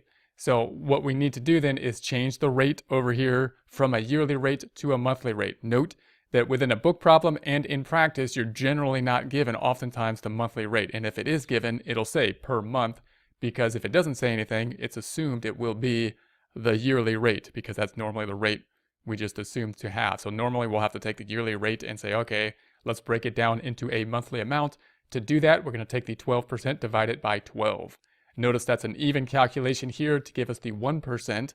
And that's because, of course, if we're forced to use the tables, we need something that's even that will fit within the tables. We need a percentage that we have up top within the tables. In practice, we may have fractions, and we're okay with that. That means that book problems oftentimes will not have monthly periods, but only yearly periods. In practice, we may have to deal with, of course, monthly periods as well. So keep that in mind. We're at the 1% per month. And then we just choose the number of months, which in our case is going to be 3, that giving us the 3.0301. So we've got the payments, 10,000. We've got the amount, 3.0301, that giving us the future value of the annuity, 30,301. Then if we take a look at our functions within Excel, we can do this with a function within Excel. So here's going to be our argument. Here's the future value up top. We're going to put this into our argument area. So we have the rate in the top box, which is going to be B4. So B4 is here. We have the 12% in B4. Key point here, we're going to take that and divide it by 12. So we're going to take the rate, yearly rate, divide it by 12, giving us the monthly rate. In that case, it wouldn't matter in Excel if this was something other than 12%. If it was like, 5% divided by 12, we'd get some small number here. That's okay. Excel can deal with that. In our case, it's coming out to be 1%, 0.01. And then we got the number of periods, B2. That's in cell B2, 3 periods. Those periods representing months now. How do we know that? Because we're using a monthly rate. And therefore, the periods will be coinciding with that and be per month. There's the 3 on the right. Then the payment is in B3. So within B3, we have the 10,000, that being the payment. That's going to produce the answer of 30,301. It's a negative here. If we want to flip the sign, once we have generated the formula, we can put a negative in front of the function. That will flip the sign, in essence, taking that number and multiplying it times -1. So we have equals negative future value, and then we have B4. So B4 is going to be the B4, the rate, divided by 12, the number of periods, comma, and then B2. So within B2, we have the number of periods, which is going to be 3, and then comma, next argument, B3, which is the payment amount. This being an annuity, we have the payment, which is going to be the 10,000. In this presentation, we will take a look at an example of present value of cash flows for a capital investment. Here is our data set. We're going to have a rate of the 12%. We have our years 0 through 5 years. We're going to say that our cash flow is going to start off with a negative cash flow as if we have an investment. So this would be the initial investment, the cash flow being negative. And then we have the cash flows positive portions. Year 1, 2, 3, and 4, 40,000. That's going to be the return on the investment or positive cash flows from the investment. And then year 5, 70,000. The 70,000 including 40,000 for the return, as well as a salvage value for, we're going to say we're selling the equipment at the end for the difference, that being the 30,000. When we consider a data set such as this, the question is, well, how are we going to present value this? What we would like to do is take all of this information and pull it back to the current day, to the current time period currency, so we can measure all of this information, all these different dollar amounts, in terms of the same measurement in terms of time period as of today, the present time period 0. Now, there's a couple ways that we can do this within present value type of calculations. One, we can present value each year. I can look at each year and say, hey, look, these years are different. The cash flows are different. Anytime that is the case, then I'll just take the cash flows for each year, use the present value of one as opposed to the present value of an annuity for each year, and then add those together. That will give us the present value. That's going to be one approach. Actually, a very effective approach. If we have something like Excel, also gives us more detail than another type of approach or other types of approaches would. However, if we're doing this by hand, then of course calculating the present value of each year can be a little bit cumbersome. If we're doing it in Excel, not very difficult at all. We can do that quite quickly, and it might be the best way to go because it does give us more information. What we can also do is say, okay, can I break this out into a shorter type of calculation in some format? So we could look for an annuity type of calculator in this data set. For example, we can see these items are an annuity. So we've got 1, 2, 3, and 4. They are going to be in the format of an annuity. We have the same payments, the same time periods. We could even extend it to year 5 and say there's a 40,000 that's an annuity payment, and then the 30,000 is going to be over and above that we can calculate as a single sum. So that's one way we can approach this data. We could say, how can we minimize the calculations that we need? Well, we can take the first year or year 0 as a different data set.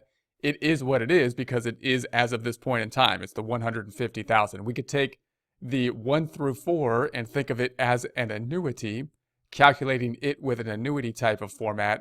And then we could take year 5 and we can calculate as the present value of 1. That's one way we can break this out. If we take a look at that, we can say, all right, with year 0, and it is what it is. It's the 150,000. That's going to be the initial outlay. It is what it is because it's as of this point in time. We don't need to present value it. It is at the present value. And then we could take a look at year 5, year 5 being the other year that we're going to have to break out separately, and present value year 5. Present value year 5 back to the current time period. We're not going to go through the present value calculations here. We're going to go through the approach with this presentation. Remember, we could calculate it 3 different ways. We're using the present value of 1. We can do that with a formula. We can do that with the use of tables, or we can do that in Excel. If we were to use Excel, that would be the easiest way to do it, the most efficient way to do it. We'll have an Excel example problem to go and show those calculations as well, but you could test any of those ways if you so choose. We'll run the present value for year 5, bringing it back to year 0. That gives us 39,720. Then we can think of these items, 1 through 4, as annuities. So we can calculate it as an annuity. Again, there's 3 ways we can do it. We can use the annuity formula. We can use the annuity tables, present value annuity tables, or we can use Excel and just do one calculation for these time periods. So time periods 1 through 4, then we can have one calculation that will take all those back to the present value because they have an annuity. And then if we were to sum that up, then we're going to say that the present value is 11,214. The cash flow is 80,000. In other words, if we were just to take the cash flow, 80,000, if we discount it at 12%, we're going to say that the present value is going to be 11,214.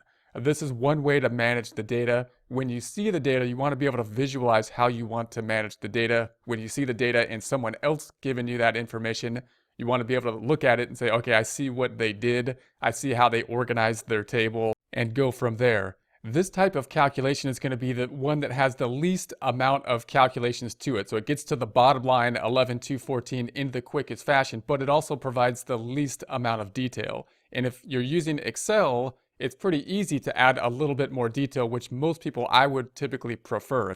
If you're presenting data to somebody, that just wants the bottom line and wants to see as few numbers as possible, then this one might be a good approach. If you're talking to somebody that wants a little bit more detail, possibly see the cash flow and the present value per year, then we might want to take a different approach. Here's another way that we could format this same data.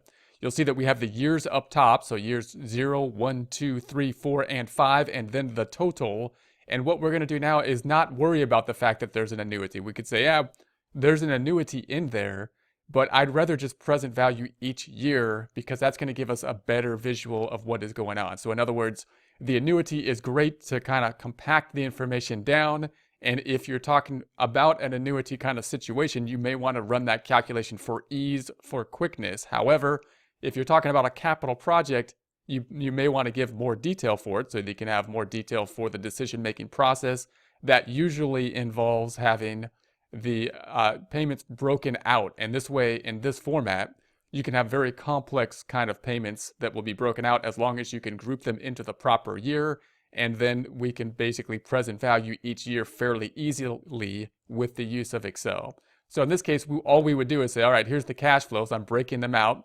Just here's our cash flows, 150, 40, 40, 40, 40, and then 70 in year 5. And then we would just present value each year. So each year, we're just going to present value. Year 0 is going to be 150. And then we're going to run the present value of 1 calculation. We don't need a calculation here because it is what it is. Years 1 through 5, we're going to use the present value of 1. Again, could use a formula to do that. We could use tables to do that. We could use Excel, which I would prefer to do. If we had Excel, this will be a fairly easy calculation we can do. We can autofill it using the same formatting to copy the formula in a similar way that we can copy over a sum function as well. So to do that, we can get these numbers, then we'll present value again each year. So we're not using an annuity in this case. We're just going to present value each year and then add that up. We get our same 11,214. So you might see the data that is going to be formatted this way. This might be a good way to present the data because it gives you that bit more detail. It gives you the cash flow per year. Now, we might want even more detail than that. We could break this out in a more detailed type of way. We could say, okay, let's have the years 0 through 5 and the total. And then we're also going to break out the type of information in the left-hand side. So we're going to say, hey, this is the investment. It happened in year 0. I'm going to break that out separately. That's the investment in year 0. Here's the total investment. It's a negative number. Here's the cash received in investment. So these are going to be the cash inflows that we got, 40,000, 40,000, 40,000, 40,000. And I'm going to include the 40,000 in year 5 because of this 70, 40 of it was the same 40 as the prior years. 30 of it is salvage value. So then we can break out the salvage value and say that happened in year 5. And then we can have our totals. This total column then being the same as basically what we had up here. It's the same thing. We just got the total column. However, this format breaks out the investment, cash received, salvage before getting to that total, providing us with a little bit more detail. So again, if we want to present this to somebody, we can provide a bit more detail if we break it out in this format. Then we'll present value in the same way we did before. We're going to say present value of the 150 is just the 150 because it's in year 0. The present value of 1 through 5, we're then going to use the present value of 1, where we can use the formula, we can use the tables, we can use Excel. I would prefer to use Excel. Summing that up, we then get the 11,214. This is a nice way to see it because, again, this is the initial investment. We get broken out. We can see the cash flows that are not present valued, the total cash flows, and then we can see the present value calculations, and we can see them, of course, per year. Another way we might organize this data is in more of a vertical type scenario, and this is what I would tend to prefer. I would tend to put the data in this type of format. So a more vertical format, we would say then we're going to have the years running down on the column, and then we're going to have the cash flows right next to it. So this is going to be a compact, more summarized type of format, basically just picking up the data, same format as it's shown in our data set, years 1 through 5, and then the cash flows for years 1 through 5. Then we can calculate the present value to the right in a column format. So we're going to say, here's the present value of year 0. Once again, the 150,000, and then we'll present value each year. So we're going to present value each year using one of our methods. Either we use the formulas or the tables, or we use Excel. We would prefer to use Excel, and then we can sum them up in this fashion. So this gives us, again, a little bit more detail. We're not breaking out the categories, as we'll see next time in more of a vertical fashion, but it's going to give us the cash flows per year and the present value of those cash flows per year. And again, we could copy the present value formula down using an autofill function, copying the formula, which can make this table, to create this table, fairly easy. We could do this fairly quickly once we're able to visualize what the table should look like. And then lastly, we can add some more detail with this vertical type of format where the years are in the columns. This gets a little bit more tricky because the headers, we're going to have to add more detail in the headers. So we're going to need more space, or we're going to need to shorten the headers. But I tend to prefer this kind of vertical format as opposed to us listing out in a horizontal or in the columns or in the rows. In other words, here's the same table in terms of the rows where we broke out the detail. We have a little bit more room to enter all the data, enter all the text here, as opposed to us if we flip these and put the text on top and the numbers to the left, then we have to fit the text into a smaller space, which can take a little bit more time. But I think it's an easier way to see it in more of a vertical format. So that's what we'll work on now. The same type of chart, same type of detail, but now just flipping the X and Y axes. So we'll have years 1, 2, 3, 4, and 5. We're going to start with the initial investment. So the initial investment up top is in year 0, and then there's the total, year 0. Then we're going to say cash received in investment for years 1 through 5, just like we saw when we saw it in the rows, is going to be the 200,000. And then we're going to have the salvage, because remember this 70,000 includes salvage value. So it's 40 plus the 30 salvage. So there's the total salvage. And if we total this up, then we're going to total them across this way, 150, 40, 40, 40, 40, and there's the 70. We end up with our cash flows. Now we're at the same point here that we were when we saw the prior presentation or the prior slide, where we just had basically the cash flows. We got a little bit more detail. We can see the cash flows for different categories: investments, the receive of cash, and the salvage. Then we'll calculate the present value per year. In year 0, it is what it is, the 150, and then we'll use the calculations for years 1 through 5. We can do them 3 different ways. We can use the formulas, we can use the tables, we can use Excel. I would prefer to use Excel and get down to that 11 to 14. This is typically the way I would generally do it. I think this is the easiest way to see it, although it can be a little bit difficult to see the groupings of the headers up top, as opposed to if you put them in the horizontal, where it can be a little bit easier to fit that. Just note, however, that you may see all of these different types of formats, all of these different types of tables within a presentation. And when you see different types of tables, you start to think that there's a whole different data set, or this is a different thing, a whole different animal. It's not. These are just different ways for us to group the same information. Once you're able to visualize how this information can be grouped different ways, it's far less confusing to deal with and work with. In this presentation, we will take a look at an example of cash flows and the calculation of future value with those cash flows. We'll take both a look at annuity cash flows, future value of an annuity, future value of a single sum with these cash flows. We're taking a look at the flows to the left. Our rate is going to be 14%, and then we're going to have our years 0, 1, 2, 3, 4, 5. And then our cash flows, 30,000, 5,000, 5,000, 5,000, 8,000, 10,000, 63,000. What we want to get good at is taking a look at the numbers that we're using, what we're trying to future value. We want to get an idea of what we're future valuing, and then take an approach on how we're going to future value it. So in this case, 1, we're doing the future value, meaning we're going to have a value at the end of this cash flow period. Usually when people think about a future value, if you want to apply a scenario, the scenario to apply is usually investment type of activity for the future value. In other words, if we were to put money into an investment that would then be generating a return on it, then at the end of the investment, we would have how much money is there at the end of the investment. Now that could be a little bit confusing, because when we think of future value and time value of money, we might be thinking about just the value of the dollar. And when we think about it in terms of an investment, obviously we're thinking about the return on the investment, the rate we're thinking then is the return on the investment. So remember that we can think of the future value in terms of the time value of money. In other words, the decline in the value of money due to something like inflation, and think about the future value then has to be something higher than the present value.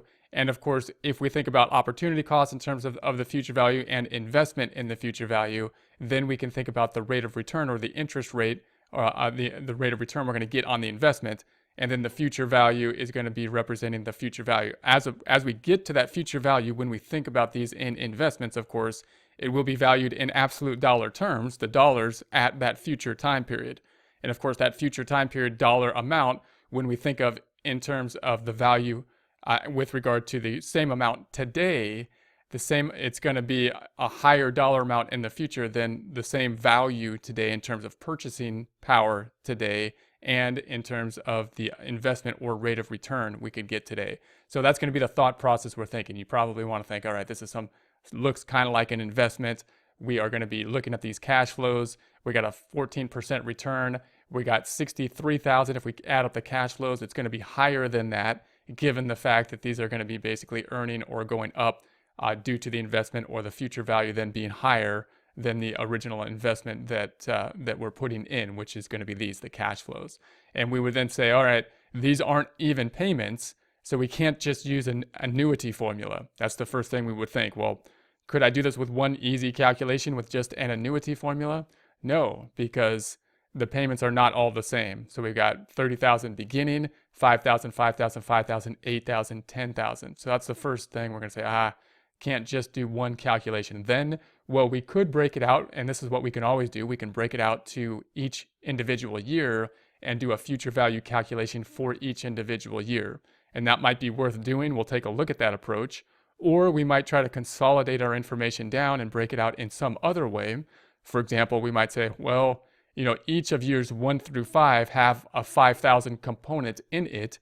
We could use an annuity calculation to calculate the 5,000 component, and then do another calculation for the added amounts for years 4 and year 5. So that's the shortest amount of numbers we can present with. So let's do that first. Also note that when you see this type of investment, this would be a common type of investment thing where we would have an original amount, 30,000, and then we would have some amount that we would be putting in each year annually, and then think about, okay, what would the total be at the end of that time period, the future value. So we can say, all right, year 0 is going to be 57,762. Now, we're not going to go through all the calculations here. Remember, we can do that 3 different ways. We can do that with formulas. We can do that with the use of tables, or we can do that with Excel. What we want to do here is look at the grouping. How are we going to group this information? So we're going to assume we use either of those 3 ways. I would use Excel to do that and say that we need to future value the 30,000, the number of periods being the 5 periods, and we get the 57,762. We had to do the future value of 1 there because we're not including this in our annuity. And then years 1 through 5, we're going to say there is a 5,000 component in years 1 through 5. Therefore, although 4 and 5 have more than 5,000 in it, we're just going to account for the 5,000 part of it in 4 and 5 to make it able for us to use an annuity formula. And that would give us the 3351. So we're going to take the annuity, future value of an annuity, 5 periods, 5,000 is the amount. And then we can just take, all right, now there's the difference in year 4, which is going to be the 8,000 minus the 5,000. It's going to be 3,000. And we're going to have to take the future value of 1 to calculate for the 3,420. We'll get a little bit more detail on the calculations in the second example. And then we can go to year 5, say 5,000 minus 5,000, or the added 5,000 is going to be what we calculate here. We could do the future value of the amount. We don't need to, however, here, because it's the last year. So if this was put in at the end of year 5, it's not going to be growing anytime then. It's been put in at the end of the year. And then if we add those up, we're going to say the total then 99,233. So here's our total cash flow, what we put in. Here's the present value or the future value of the annuity. That's one way we can break this out, and it shows less calculations, gets to the bottom line a bit more directly.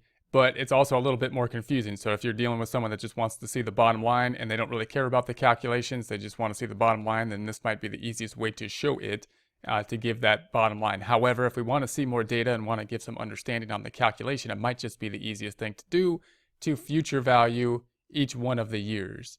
So another way we can format this data is say, all right, let's take the number of years then. And typically, oftentimes, a nice little trick within Excel is to then reverse the number of years. So the number of years being 0 through 5, let's reverse it 5 through 0. That helps us to enter formulas into Excel. And we can then autofill the formulas down much more easily by using this method. And then we can enter the cash flows. So here's our cash flows directly. We're just going to future value each year. Then we can go ahead and future value each year and do the future value of 1, not using an annuity. So obviously, the first one, we're going to future value the 30,000. We're going to use the years of 5 years rather than 0, as we would with the present value. So it's the reverse, and that's why it's nice to have the years reversed up here. That allows us to pull up in this information instead of reaching down here to pick up this number 5 in the formula. If you want to see more detail on this, we'll show an Excel example on it so you can see why this helps. It's easier. And then we're going to have the 5,000. Again, we're going to pick up the period of 4, and that will be future valued over the 4 periods, 8,445. Then we have the 5,000 over 3 periods, and it's future valued at 7,408. Then the 5,000 future valued at 2 periods for 6,494. And then we have the 8,000 future valued 1 period, 9,120. And finally, the 10,000 no future value. It is what it is at the end of that 5-year period. Adding those up, that gives us our 99,233. So, and there's just a few different ways that we can see this data. Once we understand the future value formulas and we understand an annuity and a future value of 1, our main goal then is to say, okay, here's our data. How do I want to format this data to make it easiest to calculate and best to look at? Oftentimes, if we have an annuity involved, that'll be the easiest calculation, but even then, it may not give the amount of data that we want. Even if this was a straight annuity, sometimes it's nice to actually break out each year's future value of each year, the cash flow of each year, because then we get to see some detail for each of those years.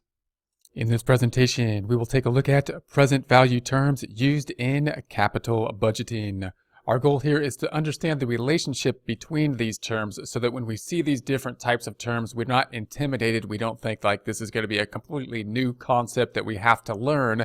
Typically, these terms will be related to the same ideas of present value. If we understand present value, then we can understand these new terms with a little bit more information.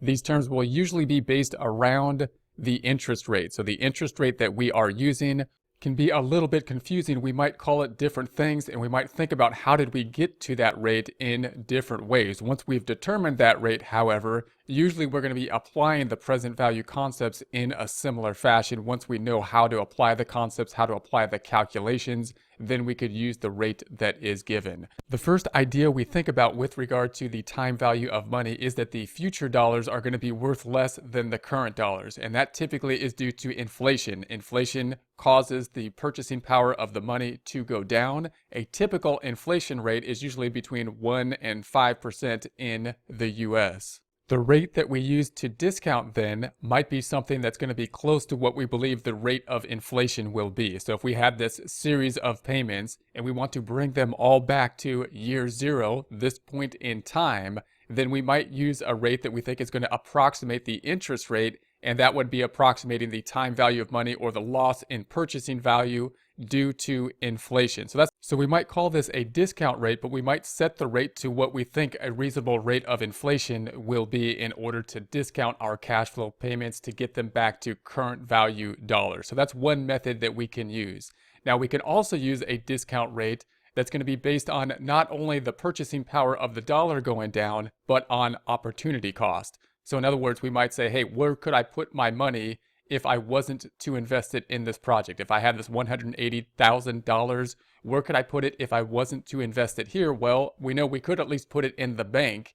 If we think that we could put it in the bank or some other investment, that being the opportunity cost, and gain, say, 8% on the bank, then we might say, hey, I need to set this rate to be high enough that it's going to be higher than what I could get elsewhere. So we might set this rate a little bit higher. We may still call it a discount rate, but we're not setting it at the rate of inflation just to see the decrease in the purchasing power of money.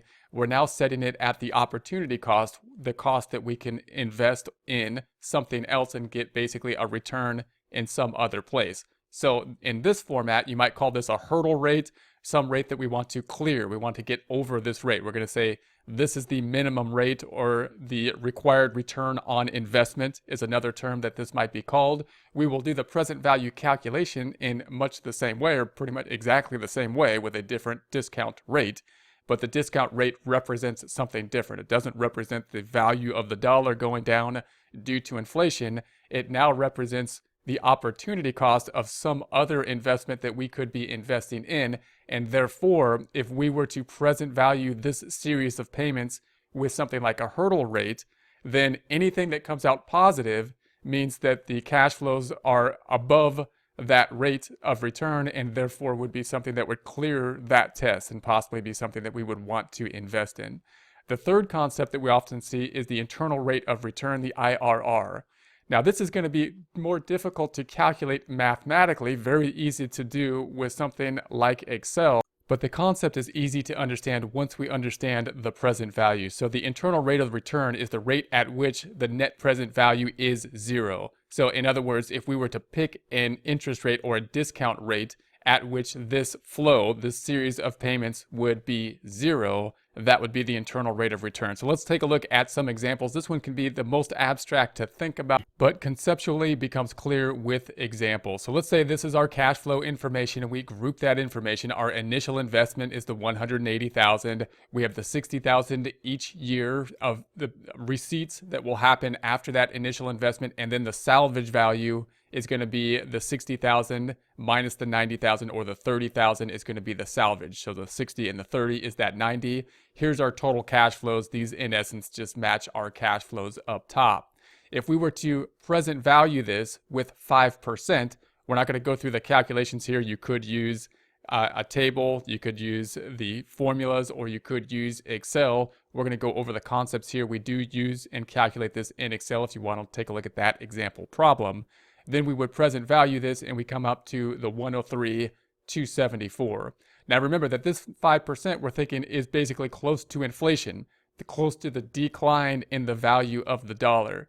So we're basically taking this cash flow and bringing it back to year $0 in terms of purchasing power, is the concept of using something like a 5%. 3 to 5 in the US would be somewhere around what inflation would be. Now let's do the same type of cash flows. We have the same cash flows here, but now we're going to be basing it on 10%.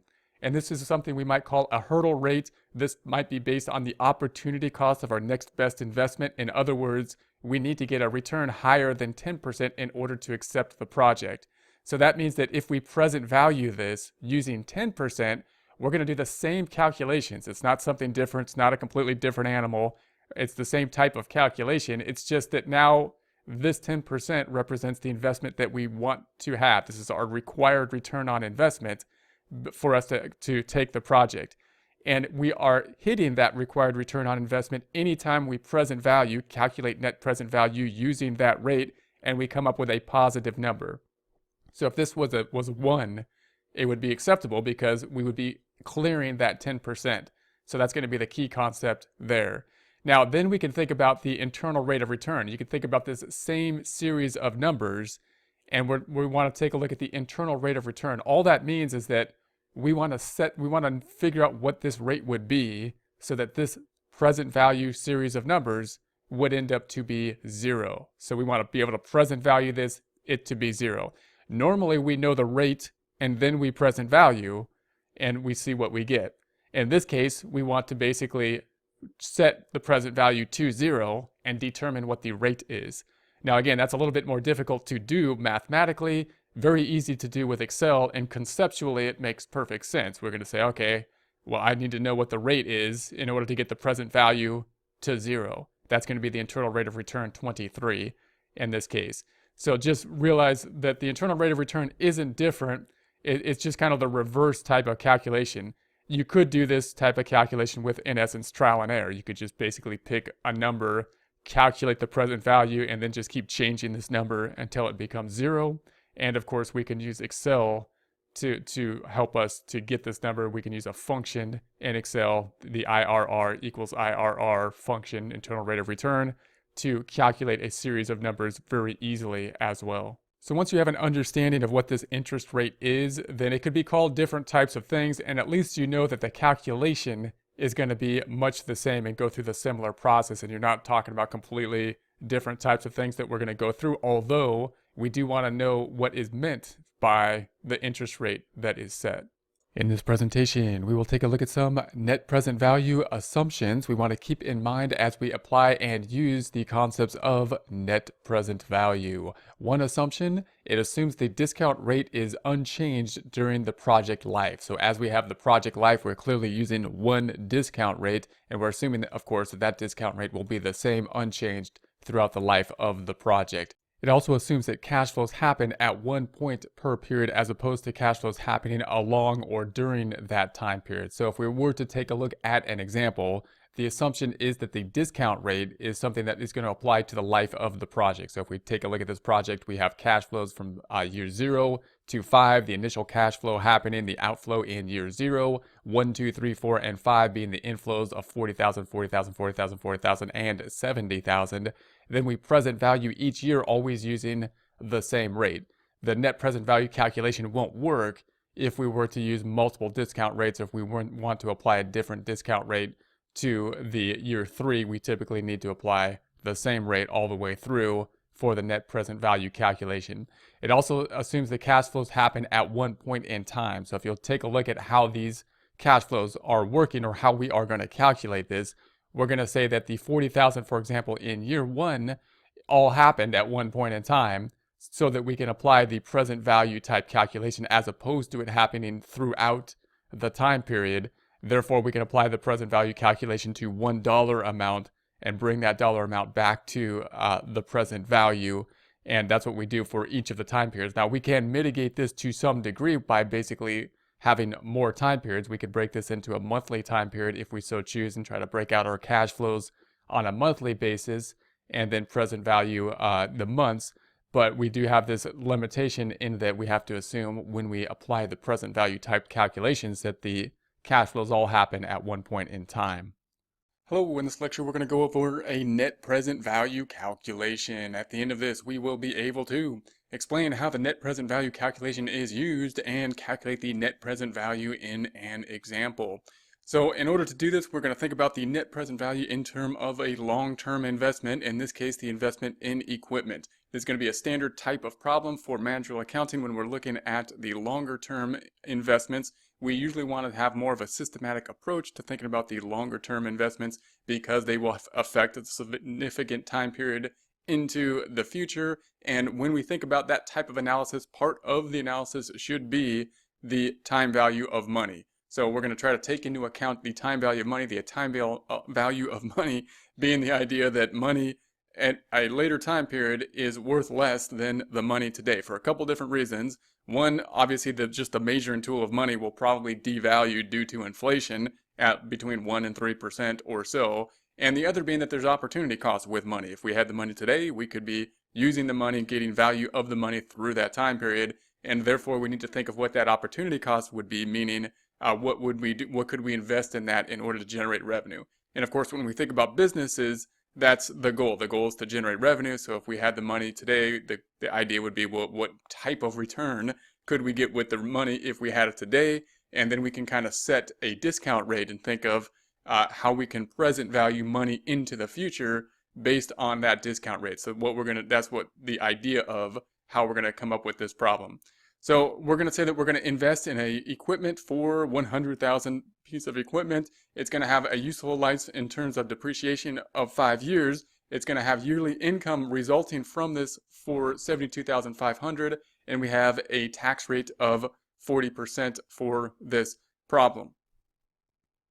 Now, sometimes when we think about these type of investments, you might be asking, how is it that we know that we're going to get 72,500 from the investment in a piece of equipment? Because it's, when we put the equipment on there, it's going to be an expense. When we put the equipment on the books, of course, buying the equipment, we have to do some type of calculation. We're going to say we're going to spend this money in the equipment.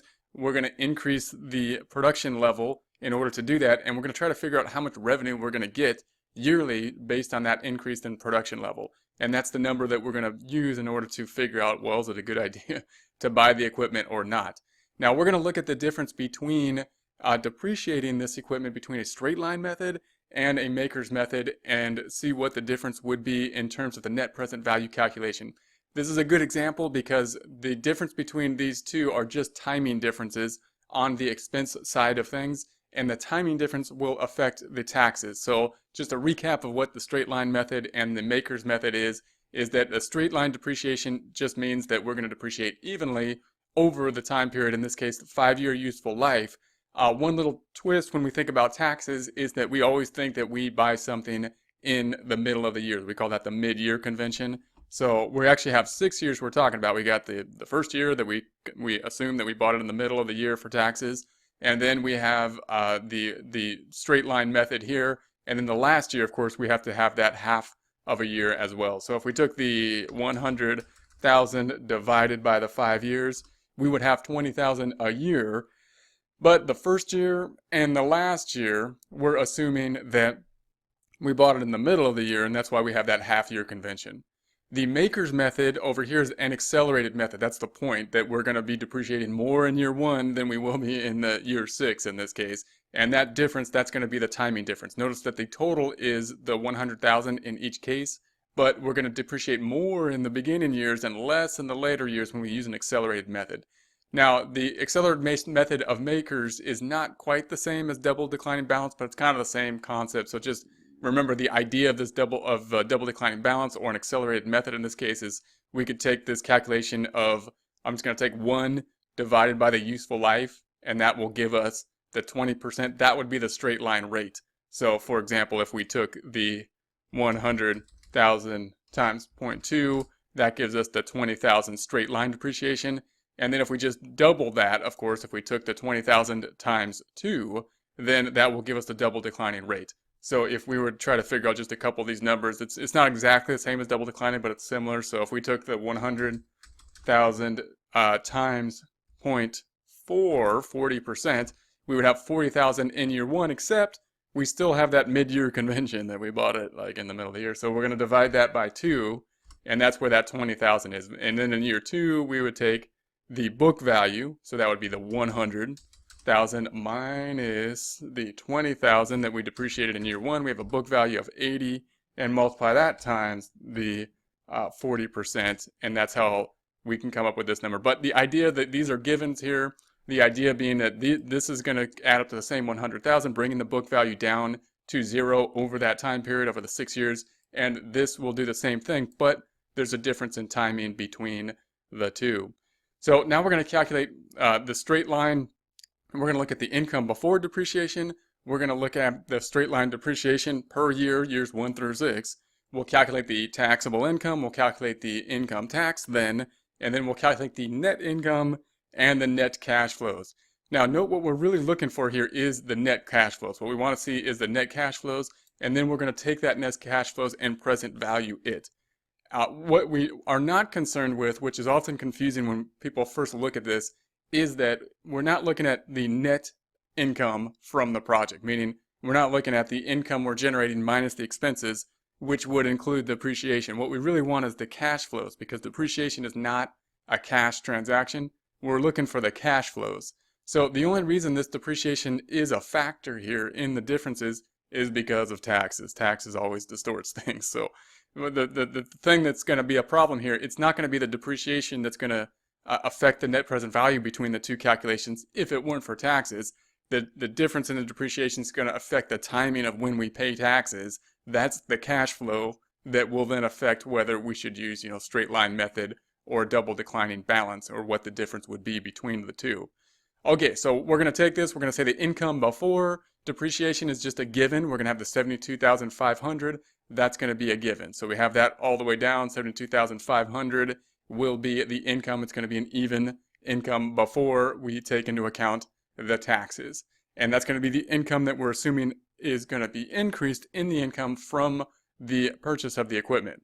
And then we're going to say that the straight line depreciation is 10,000. So we have 10,000 here, and we're just pulling this number in year 1. I'm sorry, from the straight line area here, and we're just pulling these numbers over. So that's going to be the straight line depreciation for years 1 through 6. And then if we subtract that out, we got the taxable income. So this is the income before depreciation minus the depreciation for each year, gives us the taxable depreciation. The 72.5 minus the 20,000 gives us the 52.5, 72.5 minus the 20,000, 52.5, 72.5 minus the 20,000 gives us the 52.5, and so on. And then we're going to calculate the income tax. Income tax is going to be calculated at that 40% rate. So the income tax then would be calculated at the 62.5 times 0.4, and that's going to give us that 25,000. So we're going to do that all the way down, of course. So we're going to take the 52.5 times the 0.4, 21,000, 21,000, 21,000, 21, because it's straight line, and then back to the 25 because of that mid-year convention. And then we're going to calculate net income. So remember, what we really want is the net cash flow, but I'm going to calculate just in net income just to complete our table here. So we've got the taxable income minus the income taxes. So now we got the taxable income minus the income taxes gives us the net income. So here's the net income. We're taking this minus this, and we're getting the net income all the way down. What we really want is going to be the net cash flow. That's what we're going to take the present value of. And so remember, this is going to be the cash flow before taxes, and then we're going to subtract out the taxes. So we've got the 72.5 minus the 25,000 in year 1. So we're going to say, okay, it's the 72.5 minus the taxes related to this of 25,000, and that's going to be the 47.5. So we got the 47.5. We're going to do the same thing here. 72.5 minus the taxes of the 21 gives us the 51.5, and we could do that all the way down here like so. Notice what we're not taking into account. We're not taking into account the depreciation. We're not saying it's the 72,500 minus the depreciation expense and the taxes. We're taking the 72,000, assuming it's a cash flow, minus just the income taxes, because that's going to be a cash flow item, and we're getting these numbers here. So if we add those up, then we've got the 301,000. That's going to be the net cash flows in just dollars, not in terms of present value. And the problem with this, of course, is that the dollars in year 6, this 47.5, is not the same in value as the dollars in year 1, 520, and the 5,760. Notice it still adds up to the 100,000 here, but the timing is different. That's going to affect our taxes each year. So our taxes are going to be different, even if we assume a fixed rate of 40% here. So the income tax, we're going to say the taxable income is the 72,500 minus the 20,000, and we got the 72,500 minus the 32,000. We've got the 72,500 minus the 19,200, the 72,500 minus the 11,520, and so on and so forth. Then we're going to calculate the income tax. Remember, the income tax we're saying is a flat rate for our estimates here of 40%. Therefore, taxable income 52500 times 0.4, we get the 21,000 for year 1. Same thing here, 40,500 times 0.4, we get the 16,200. 53.3 times the 0.4, we get the 21,320, and so on. And then we're going to calculate net income. Net income is the taxable income minus the income tax. So this 52.5 minus the 21,000, net income. I'm going to go all the way through that, and that's not really what we're looking for. I'm completing the table there because we want to see net income usually, because that's usually what we're going for. But this time we're looking for the net cash flows. We want the net cash flows. That's what we're going to have the present value on. So we're going to take this 72.5 minus the taxes that we have on here. That's going to be the thing that's actually cash flow, 21,000. So we're in year 1, we're talking 51.5. Notice we're looking at cash flow. We're not taking the cash inflow minus the depreciation expense for the net income effect, because that depreciation expense does not reflect cash flow. So we've got that same calculation all the way down, the 72.5 here minus the income tax, which in this case was the 36,588, and so on. If we add those up, we get the same 301,000 of cash at the end of the time period that we did when we looked at the straight line method. but we have a difference in terms of timing. It's the timing that's going to be different here. Now we want to calculate, we want to present value this. So we want to have a real calculation and be able to compare these two. We're going to say, well, is it better to use a straight line or is it better to use makers? How can we compare this? Well, we have to present value the calculations. Now, in order to present value it, we need a discount rate to do this. We're going to assume a discount rate of 10%. Now, why are we assuming a 10% discount rate? Where would we get, a 10% discount rate? What is that? When we're looking at long-term projects, we're going to have to come up with some kind of rate of return that we want to receive on that in order to do the present value calculation. We're going to get that rate of return in a few different ways. One, obviously, again, we need to clear inflation, like 1 to 3%. But we also want to think about what we can put the money in somewhere else. So the opportunity cost of the money. If we had the 100,000, we could put it in this project. We could put it into another project. And if the other project could get a 10% return, then that's kind of like the hurdle that we need to get. So we're going to set some type of benchmark, and that will be inherent in the calculation here. So we're going to say that we want a 10% return when we calculate the present value. If we get any number that is positive, that means that we have received a 10% return, and that would generally be good. Okay, so let's take a look at this. We're going to say the year one, we've got the 47.5. We're just pulling over these numbers here. 47.5, year 2, 51.5, year 3. We had the 51.5, year 4, 51.5, year 5, 51.5, and year 6 back to the 47.5. Then we need to figure out what the present value is, the present value factor. Now, in order to do this, we could use a formula, we could use tables. When we think about this first time, it looks very confusing, but we're going to use tables in this example. If you do it a few times, not very bad after you do it a few times. One, you need to pick the right table to make sure that you're doing it correctly, and then you just need to have the factors in order to look up the information. So let's take a look at the types of tables we would see if we were just to look up present value tables. We've got present value of 1. What does that mean? That means that we're going to take some time period into the future. If we took a time period like 5 years out and we had the discount rate, our discount rate was 10%, then we're trying to figure out what, some money, if it was 100,000 5 years out, would be worth in today's money. So we would be taking the 5 times the 0.6209, and of course that number is going to be less than the 100,000. So if we got 100,000 at a later point in time at a 10% discount, that would be it. There's also future value of 1. So this is sometimes confusing when we think about the future value. What that's trying to do is trying to figure out, let's take current dollars and put them into future values. And note the point of these two things is that we're trying to get the money in the same type of measuring tool. So I want to take the future dollars in today's time usually, but we could also just take today's dollars into the future time, which we want apples to apples, as they say. We want the same thing to the same thing. Usually we want to bring the money back to today's dollars, and that's why we're going to usually use the present values. You'll also see a present value of an annuity table. An annuity is something that just repeats in value, meaning if we were going to get a rate of return that's constant, you'll notice that our rate of return here was constant and the depreciation was constant, except that we had that half-year convention.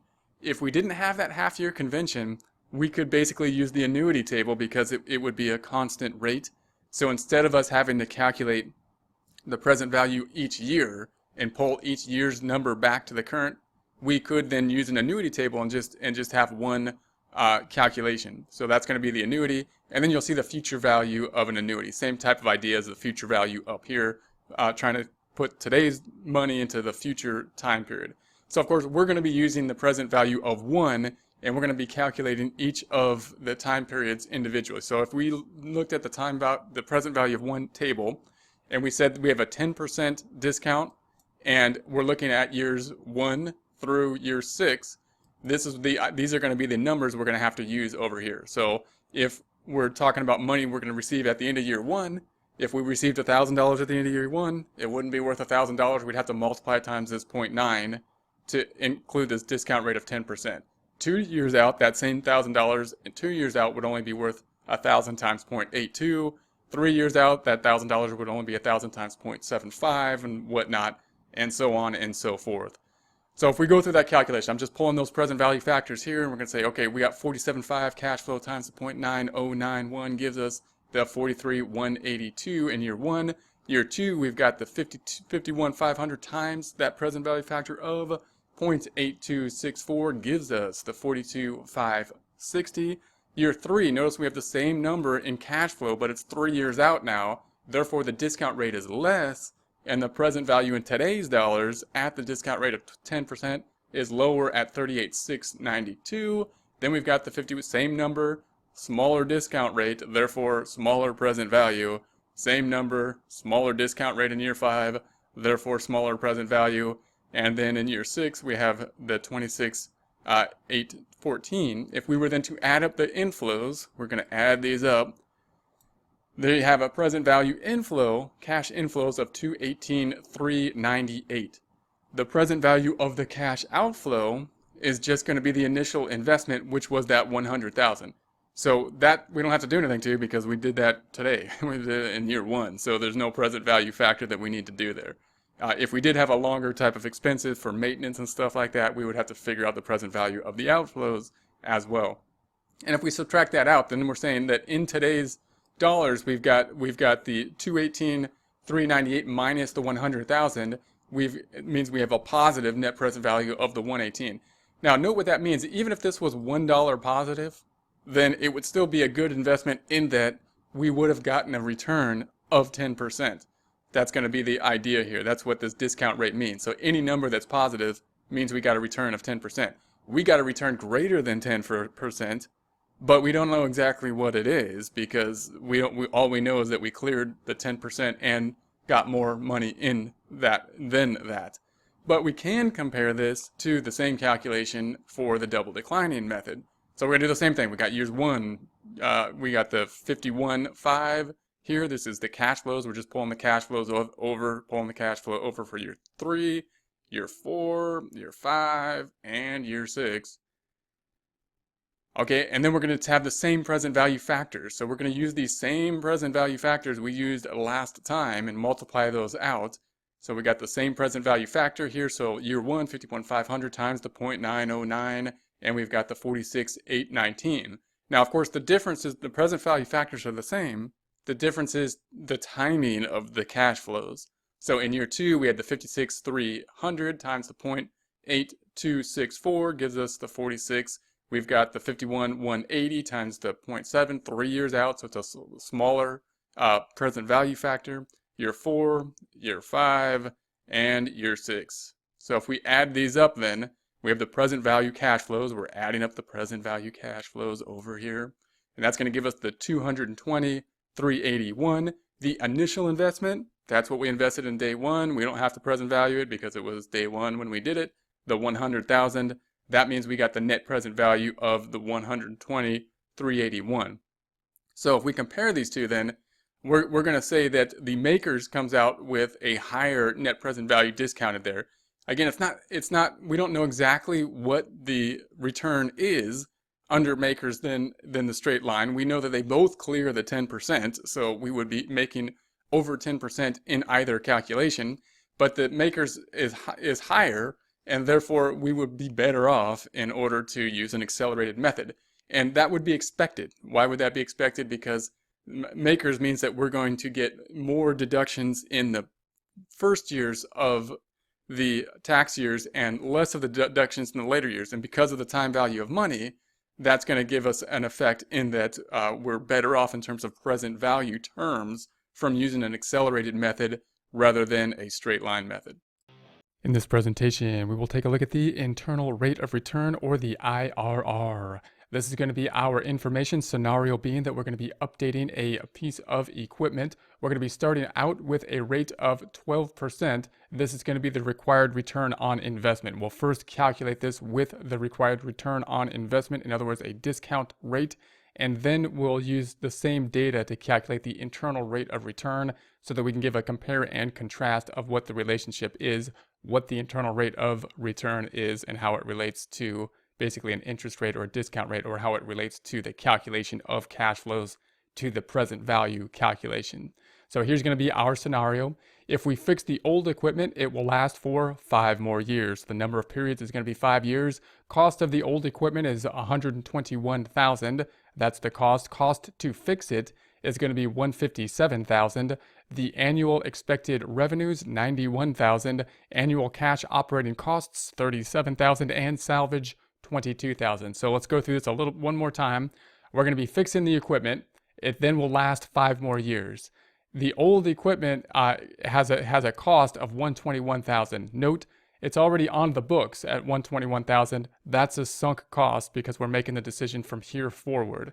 So this is actually irrelevant basically to our data as of our decision-making process now as to what's going to be the payoff of what we do now going forward. So what we want then is the cost to fix. It's going to cost us $157,000 to fix it. And then we want to compare the cash flows that will result from that fixing. The cash flows being $91,000 expected revenues and the operating costs $37,000. So that's going to be the cash flows. 91 minus the 37 is what we're going to be returning for 5 years after we put down the initial payment of the $157,000. Then we have salvage value of $22,000, meaning that at the end of 5 years, we're going to be able to just scrap our equipment, sell it for what it is, and get back $22,000, the salvage value. So given that information, we'll put that information first calculating with the 12%, and then we'll take a look at what it means to have the IRR. So if we took the years 0 through 5, the cost, I'm going to break it out by cost first. That's going to be the $157,000. That's total $157,000. Then the cash flows being, of course, the $91,000 minus the $37,000 or the $54,000. $54,000 each of those 5 years, adding up to a total cash flow of $270,000 net. And then we have the salvage value only happening in the last year, $22,000 total, $22,000. If we sum this across, then the $57,000 pulls over the $54,000, and then the $54,000 and the 22 is the $76,000. Then we can present value each of these years. The first year, of course, is what it is. $157,000 is $157,000 at year 0. The $54,000, if we pull back to year 0, present value, 48 to 14. The next 54, 43,048. The next 54, if we pull back to year 0, 38,436. The next 54, 34,318. And finally, the $76,000 total, if we pull it all the way back to year 0, 43,124. If we sum these up, then if we add up the present value, 50,141. So in other words, total cash flow, 135,000 positive. The net present value, or the net present value, is going to be the 50,141. That is discounted at the 12%. So we used 12%, and we're thinking 12% because it says it's going to be the return that's required. That's going to be kind of like a hurdle rate, the rate that we have to clear in order to accept a project. So that's the minimum rate we'd have to clear. Any number then over here that's positive is going to be something that we can accept because it would have cleared then the 12%. If it turned out to be negative, then it would be something we would reject because it had not cleared that 12%. Now, what's going to be the internal rate of return? What we'll do is say, okay, what if we got rid of that 12%? And now we think about what rate it should be or needs to be in order for this present value cash flow to be 0. We want this 50,000 to be 0, and then we're looking for that internal rate of return that will do that. That's in theory what the internal rate of return is. So it's easy to conceptualize in theory like that, and you can say, and you could start to say, well, that could be a useful number. It could be a useful number for us to compare the internal rate of return, the return at which the cash flows would be 0 if we're comparing multiple projects. So the calculation, however, if we were to do it by hand, is a bit complex. Usually you're not required to do that by hand. If you were to do it in Excel, it's really easy to do because there's actually a function to calculate the present value. So we can use the present value function, or we can use a goal seek type function. We can basically just keep changing this percentage up top, right, until this gets to be 0 and we get pretty close to our number. Or we can use goal seek for Excel to do that method, or we could use a function, and we'll do that in Excel when we see this problem in Excel. So we'll also work this in Excel and we'll go through that calculation. So if we just use the internal rate of return function within Excel, we get 2363. So again, that's going to be the present value that we're going to need in order for this cash flow to calculate to result in a zero balance. So again, conceptually, we can see what this number is now with this comparison, the present value calculated at 12%, and then us seeing what we need, what that percent needs to be, 2363, to get a result of 0. Again, normally in a book problem, we don't typically have to calculate that because it is a bit more complex to do by hand. We can do it pretty easily by trial and error, and we can use Excel to format or get to this calculation very easily as well, so it's useful in practice. In this presentation, we will take a look at the payback period and break-even time. Information is going to be up top where we have the new equipment consideration. That's going to be our scenario, the consideration of the purchase of a new piece of equipment with the investment or initial cost, initial outflow of $249,000. The payback period required 2 years. In other words, it needs to pay back for itself within 2 years. We have to get the cash flow back within that 2-year time period. Then we have the return on investment required. It's going to be the 9%. In other words, we need a 9% return in order to accept the investment. The cash flows then, after that initial investment of the $249,000, the inflows, what we're going to get from that investment being periods 1 through 5, $48,600, we're assuming years here. In the first year, $52,200 year 2, $75,900 year 3, $94,300 year 4, and $125,000 year 5. Note here, payments are not equal. These aren't the same payments, of course, not an annuity, and therefore the payback period calculation not as straightforward. How do we figure out, in other words, when we're going to get paid back this investment given an uneven cash flow? We have to do a little bit more work in order to do that. Remember, the payback period is not considering the time value of money. We're looking at the time at which the cash flows received will equal the initial investment.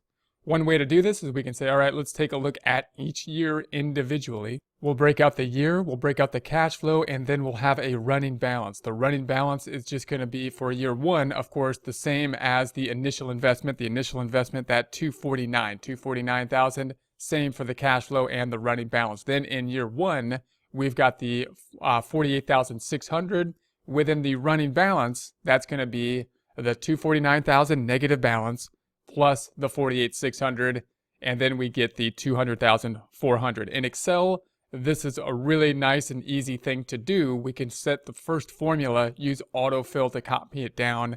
It'll work quite well. What we're looking for, of course, is for the time period at which this negative time number turns positive, because that's going to be the period in which the cash flows received are going to be greater than the payment.